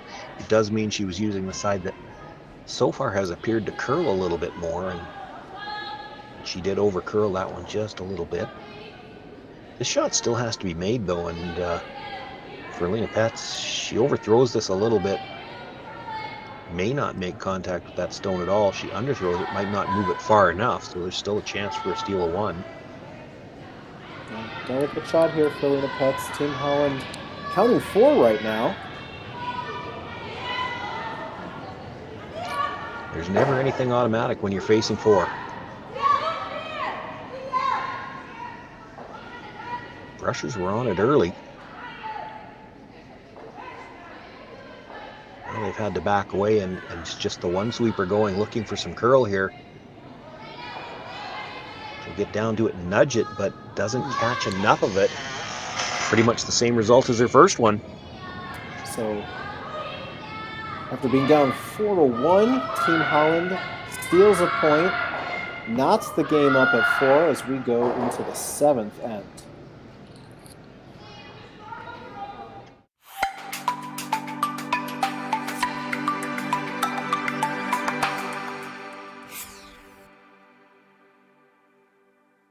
Just got our shipment of logos here in for our next event, which is going to be the mixed doubles. As you can see, there's a few of them. There's roughly 20 logos per sheet to be put in for the mixed doubles, along with a couple extra little dots. But all our logos come from Jet Ice. They are the best logos to put in. We use them around the world, and they're very easy to install. As you can tell, this is the center ice logo that's going to be going in for the world. This is about a 4-footer by 10. It's going to look like $1 million. Their colors on their logos are always nice and vibrant.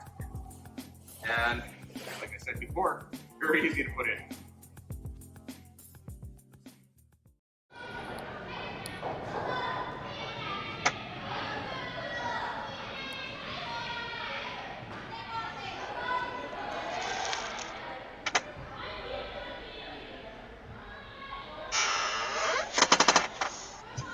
Back here in the 7th end of the RBC Dominion Securities Western Showdown on Curling Stadium. I'm Matt Sussman, and Sean Joyce is alongside me here. As Sean, we saw a 6th end that was was all red all the time, and looked like they were forcing, but as it turns out, tough little shot to score turned out to be a steal. Yeah, and this is an end where, well, we talked a little bit about the statistics last end, 1 down playing 6. Your stats, your win probability goes way up for Team Holland after picking up that steal. You're now tied up playing 7. I think it's something, I'd have to get Jerry to check the stats for me, but I think it's now closer to about 60-40. Amber Holland, she wants to see a single point go up on the board here. She doesn't really particularly care who scores it. Tirinzoni wants either a deuce or a blank.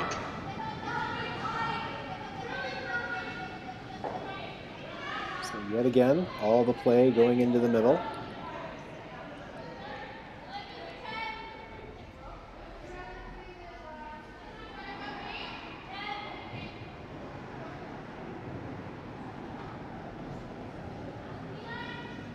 This is a B event game, so both teams are still alive no matter what happens.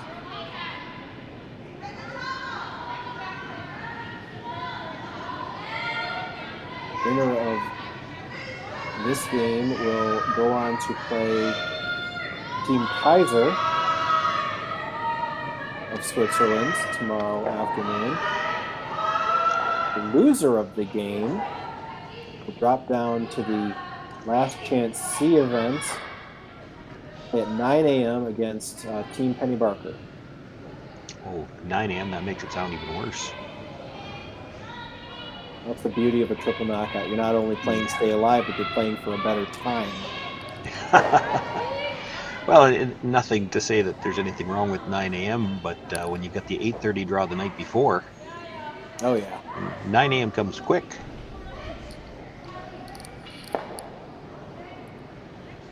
Looking to make a play on the rock in the rings, ends up getting the tick on the guard, which is probably just as good or better. Yeah, hard to do with that weight. Decision time for Amber Holland. She doesn't want a blank end here, so probably going to start throwing guards. Doesn't want to give them the opportunity to bring all the play into the rings.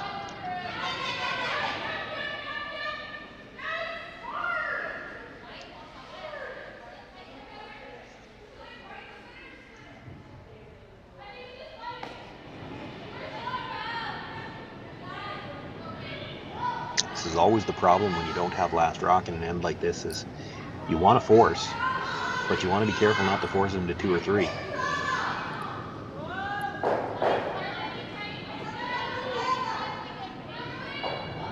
Yeah, I mean, the stats speak for themselves.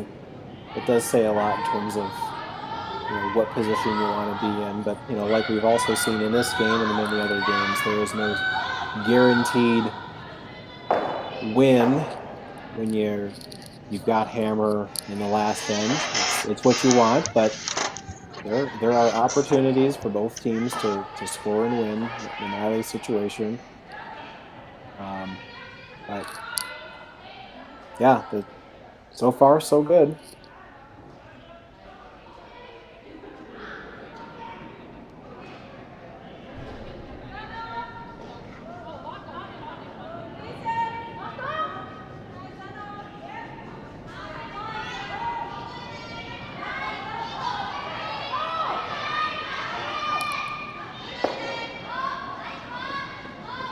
This is the 6th rock of the end, so they're able to remove that guard now. They were making the play on shot stone, just playing the quieter weight so they could get the finish, but it doesn't matter that they killed it.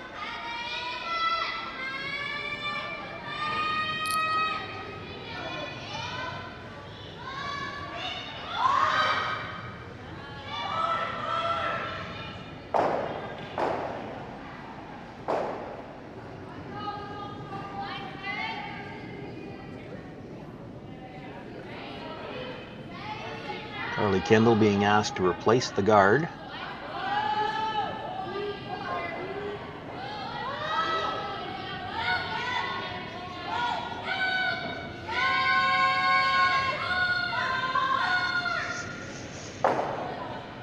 I'd say she did quite well on that. Yeah, I don't think they're even going to entertain the notion of making a play on shot rock right now. We talked about it last end. Sometimes it comes down to a question of timing. When do you want to make your play in the house? It's going to be the same thing here.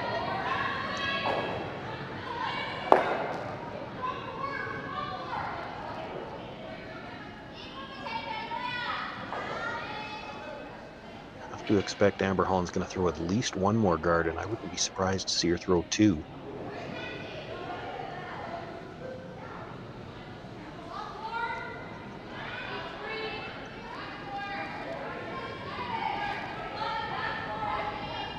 At this point, I think the force is... She might throw 3. Yeah. With the force play being probably a hit and roll. Yeah. Everything in the house. Yeah. Problem is it's tough to make hit and roll off that without leaving a double. So you make that play too early, and it gives Tirinzoni too many chances to make the double and set up the blank.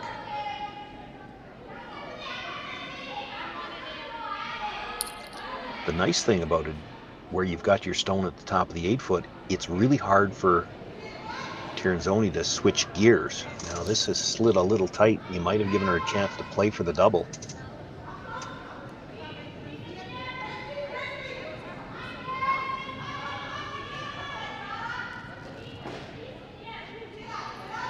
I think with that much ice, it looks like she's just going to straight peel the guard.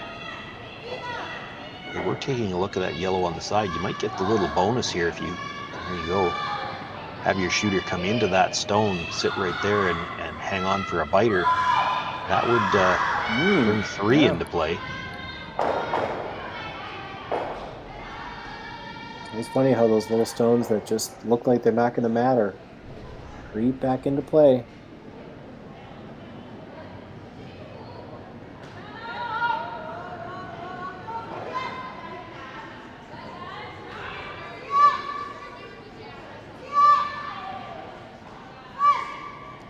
Holding the line on this.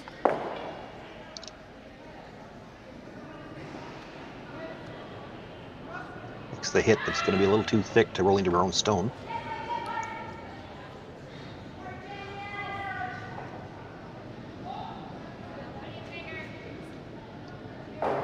Well, we're down to thirds last stones again, and Amber wondering what to do. And she's never going to ask me, but I think you throw the guard again. The difference this end versus the last end is it's tough for Silvana Tirinzoni to switch gears on you. Where does she go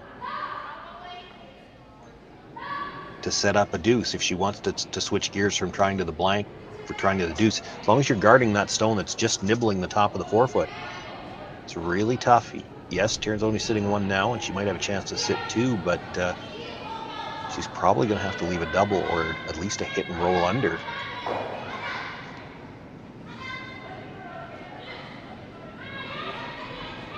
So I think if you make the guard, she's probably peeling it one more time.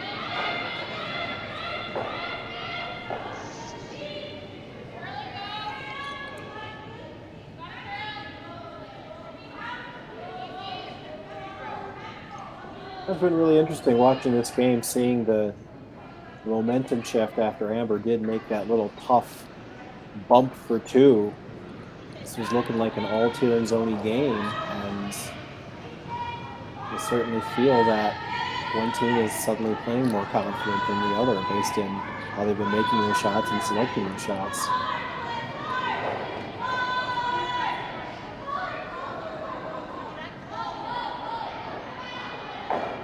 So guard is made.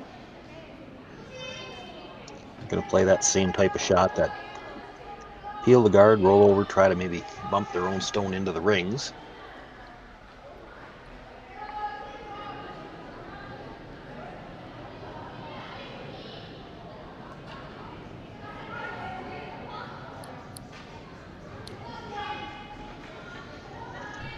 This is certainly the type of shot that, you know, a team ranked 5th in the world sees and expects to make.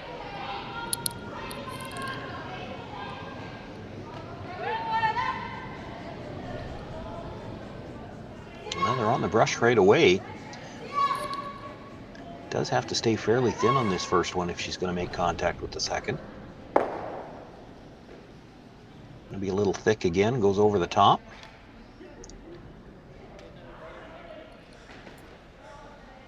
So Amber's decision here is, do you throw one more guard, knowing that Tirinzoni is going to have to make an aggressive play, she's going to have to score two, but what would that play be?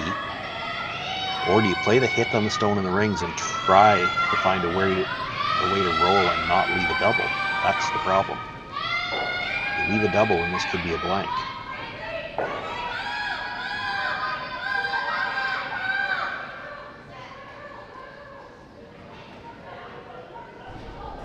As we're down to skip stones here, that is the ultimate decision. Is Amber looks like she is going to play on shot stone and try to separate these as much as she can.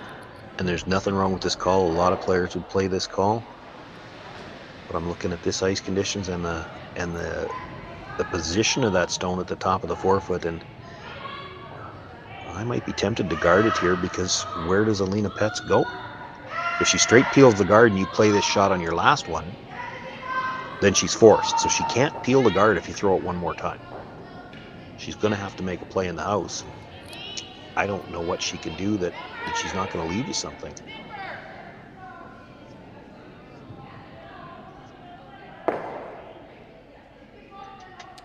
Well, the hit is made and it rolls over.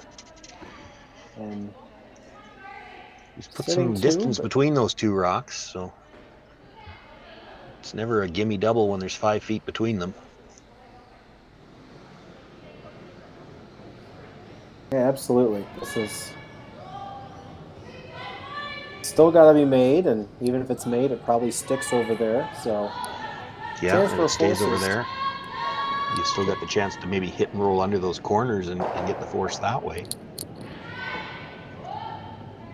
Alina Petz is first, going for the double.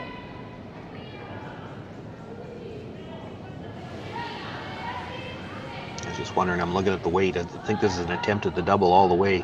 The other option is she could have tried to hit and roll right onto the corner of it. There's one, and there's two, and Little shot by Alina Boy. Petz. Almost spun up to get a piece of that undercover. It did. But it is good that it did spin, and it doesn't look like there's really a lot of space to roll either. There's probably room, but you've got to flirt with touching that stone outside the rings if you're going to really go after the roll.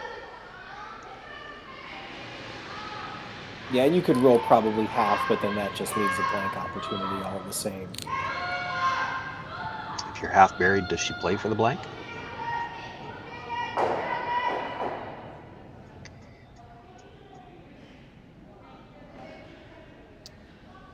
She could concede the one as well.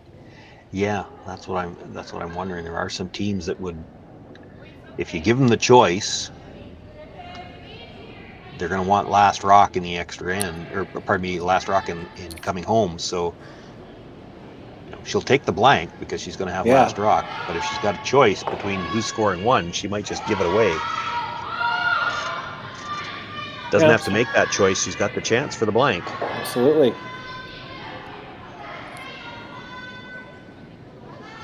After a cat and mouse game, the big double thrown by Alina Petz gets him out of trouble, and blank opportunity here. Well, and that was always the issue with playing that stone in the rings, and it's one of the reasons why you saw Amber wait till her first stone to do it. You didn't want to give her too many chances to make the double. As it turns out, she only needed one.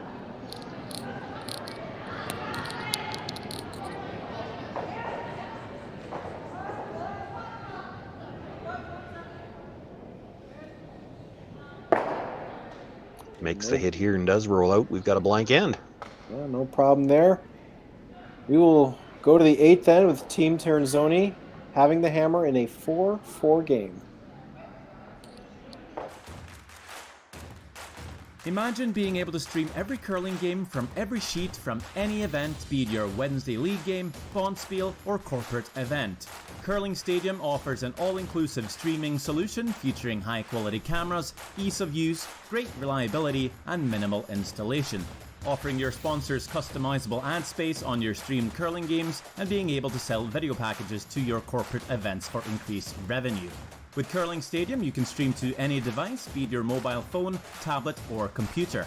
Push the feed to your desired platform, be it Facebook, YouTube, or any other social media. Curling Stadium is simply the way forward. Where it's commonplace in other sports to televise every game, we want to do the same. Curling is a global sport, and it's time it gets the coverage it needs. Make your curling club the next Curling Stadium. Sasktel Be Kind Online wants to stop cyberbullying. Want in on the action? We award up to $1,000 for youth initiatives that help spread kindness and prevent bullying. What great idea do you have to help stop bullying? Sasktel can help. Go to BeKindOnline.com and apply for a grant today. Together, we can make a difference.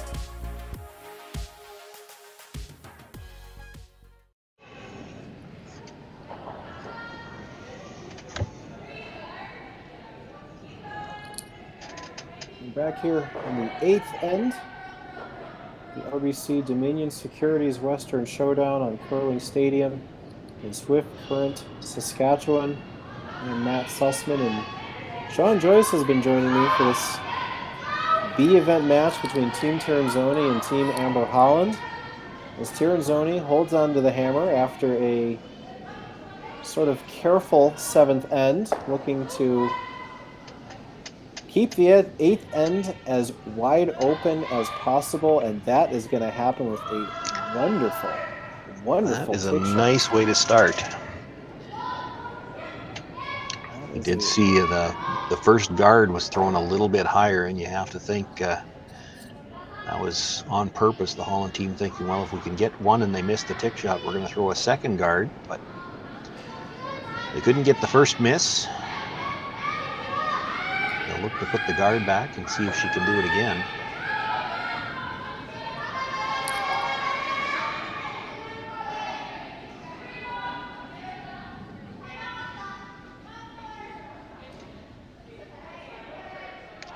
Trying to come in a little tighter on this one because you know that you're only going to have one guard to work with.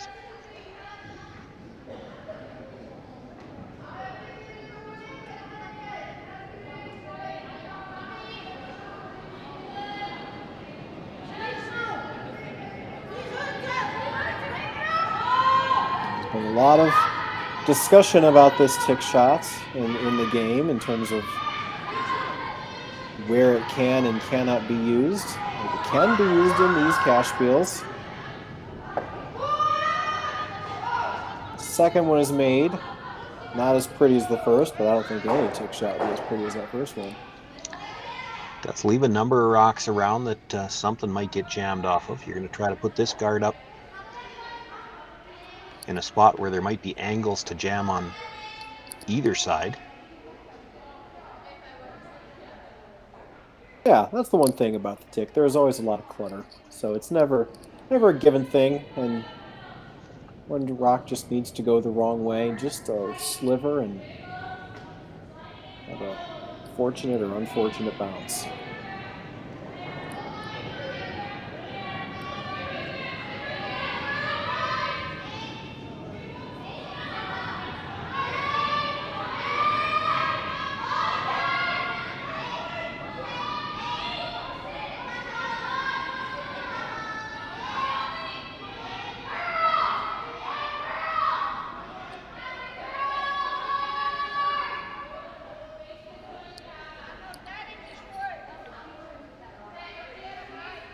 The 5-rock rule. Left the double on the reds as difficult as they could. It's fairly thin on the first one. Tirinzoni believes it's Less worth a than go. half.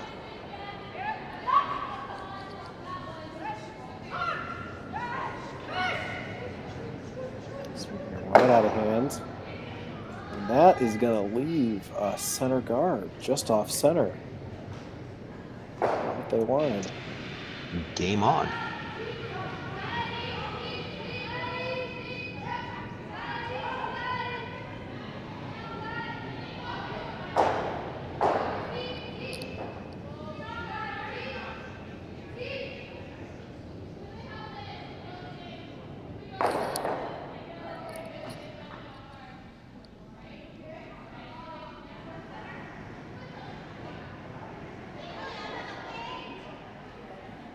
Carly Kendall with her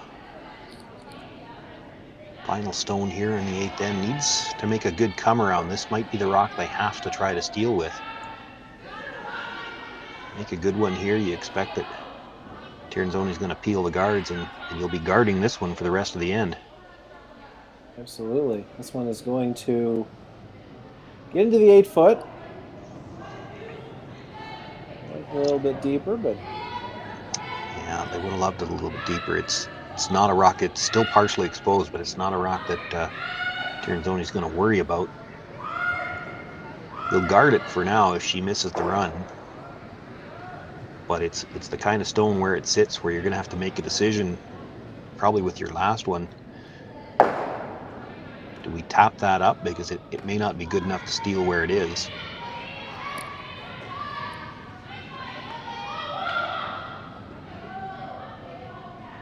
yeah, it's a little bit in the way in terms of possibly the clockwise turn on the left, but for now, can't worry about it. Just need to guard it. Yeah, for now you're guarding. You know that Tirinzoni's going to be peeling. It is right on the center line. I don't think you make a play on it until your last stone.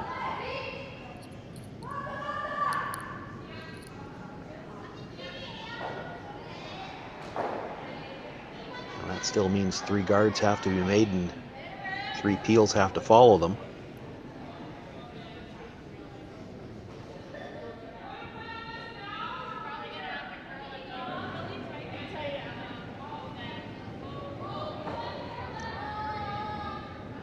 This stone has some digging to do. It's sliding a little deep. Well, that's left an opportunity to make the double. Yeah, it has. It's deep and it's not really guarding it either. Yeah, but I think the guard's a bigger concern than the rock in the 8-foot. The only thing is, your shooter is probably coming into the side of that other red stone, and if you don't squirt back, which was what they're talking about, you're going to protect a little bit of 4-foot. If you think back to, where that stone is, it's not an ideal steel rock. Would you ever just straight peel this the other way? You could.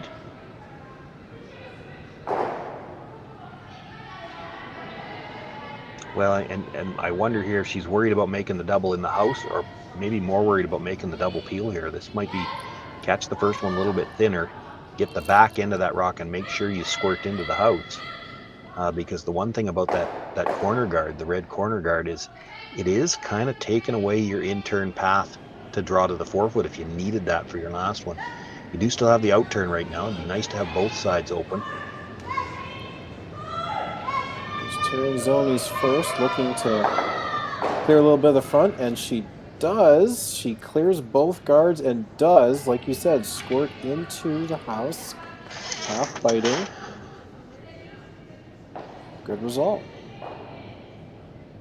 Yeah, it's the kind of shot that might mean you don't have to stay with your last one. Other than that, it doesn't help you a lot. The draw path is still blocked. And that stone half in the 12-foot could still be used as a guard if it had to be, so. At least it's your own stone. Yes. It's always better to see. Boy, she hits that first one just a sliver thinner. Catches the back end a little bit more, and that she might have spun him for shot rock.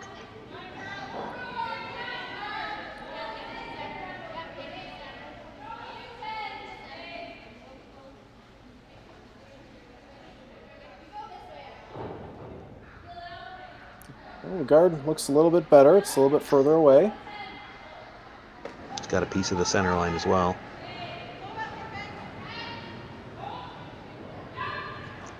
But yellow not helping them where it stopped in the 12-foot, so they're going to peel towards it.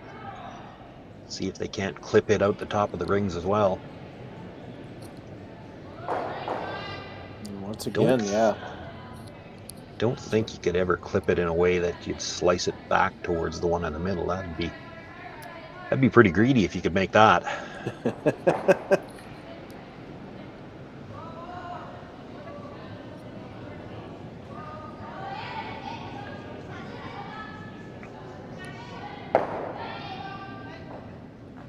Just makes the peel over the top.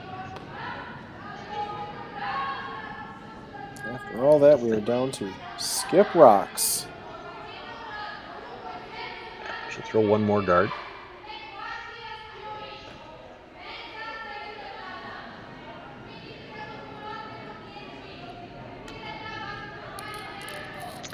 You may see Pets and Tirinzoni have a little discussion after this guard is made, though.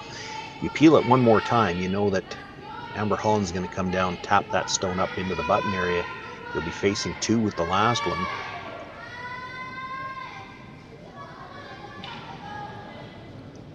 So would you ever switch gears and play an offensive shot here?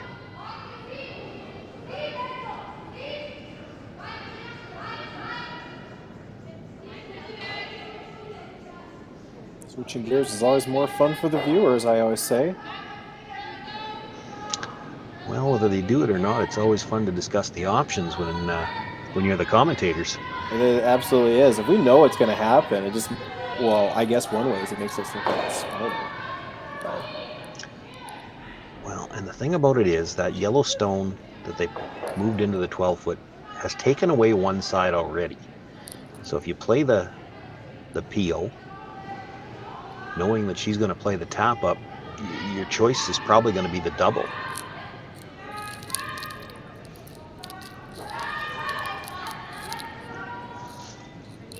Tirinzoni looking at their options here. Yeah, that seems to be discussing the tap. The other option is it's thin. You could play the slash yellow onto the red at the top of the 8-foot, and even if you just spill them both, now you've got both turns available for your last stone.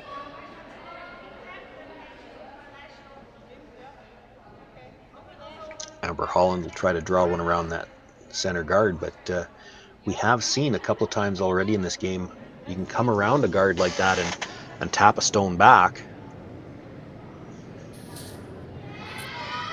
In the end, I don't think she loved any of the options, so she's going to play the peel one more time. Still would love to clip that Yellowstone out of the 12-foot just to make sure she's got both turns available with her last one. Now, if Amber makes the perfect tap back to the button area, she's going to have to play the double. But you'd like the option to draw if she leaves your room. Selena Petz's first shot, looking for a peel. Maybe clear up some debris. Should just get the single peel. It's time to make that shot stone a little bit better. Yeah, your choices are you either tap it up, or you could try to draw around the yellow and leave that stone at the top of the 8-foot where it is, just because it kind of is in the way for the draw. Getting around the yellow's no gimme, though. That's probably the ideal shot. It's just the hardest one if you were to draw right to where her broom is. Yeah, I mean, she's going to have the outturn draw, wide outturn draw to the sliver edge of the button. But maybe that's the shot you want her to play. You play the tap back, you're leaving pretty much a straight back double for one of the best hitters in the women's game. Yeah.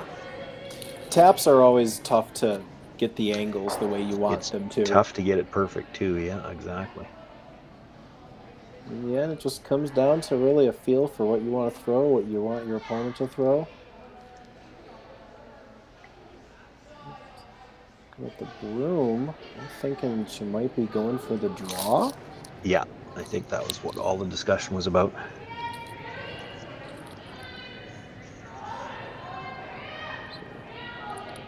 Not much of a port there, but there is one there. So Amber Holland looking for T-line weights.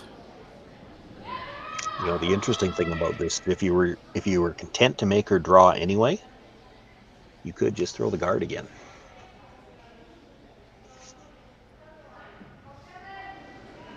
She's only got the outturn draw available as it is. And if you miss that guard, you show a piece. She can pick it Oh, up for sure. win. Yeah. But if you don't make this port, True. she's going to have a fairly easy shot for the win. And the guard, you've just thrown the guard 4 times in a row. That looks a little easier to me than the port. The port can certainly, if you make the draw, it certainly makes her shot a lot tougher. Yep. But this is steal the mode. toughest shot for you too. Amber Holland looking for really good draw here. Weight's close. The question is going to be, she's not going to get off her own. They're switching plans here to try to tap it back. And they tap it back, but on a bit of an angle, so it stays out in the open. Wide open. Tirinzoni looks like she can hit and afford to roll maybe about 2 feet.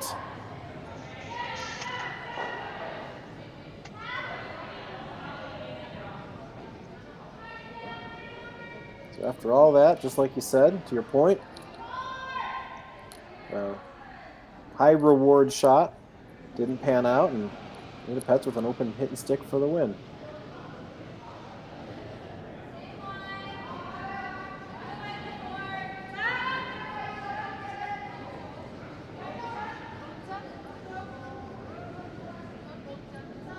Crusher's just cleaning it. This has been a bit of a straighter side for the hits. You shouldn't expect this one to take off. That is right on the nose. So, Team Tirinzoni, after a bit of a second half struggles, will hold on to win this match 5-4. They will continue on the B side. Amber Holland's team will set the alarm clocks and get up and play in the C events, 9 a.m. Sean, any final thoughts here? You know, it was a great game. Selena Petz is firing on all cylinders. I'm not sure how they lost a game to drop to the B. She's hitting everything right now, and that certainly bodes well for them moving forward in the event. It'll be interesting to see the Swiss teams play against each other tomorrow. Absolutely, and you can watch any of those games here on Curling Zone, Curling Stadium, all weekends. So thanks to all of you for joining us. thanks for spending your Friday evening with us, and we look forward to having you watch some more games here in the RBC Dominion Securities Western Showdown in Swift Current, Saskatchewan. I'm Matt Sussman with Sean Joyce. Thanks for watching.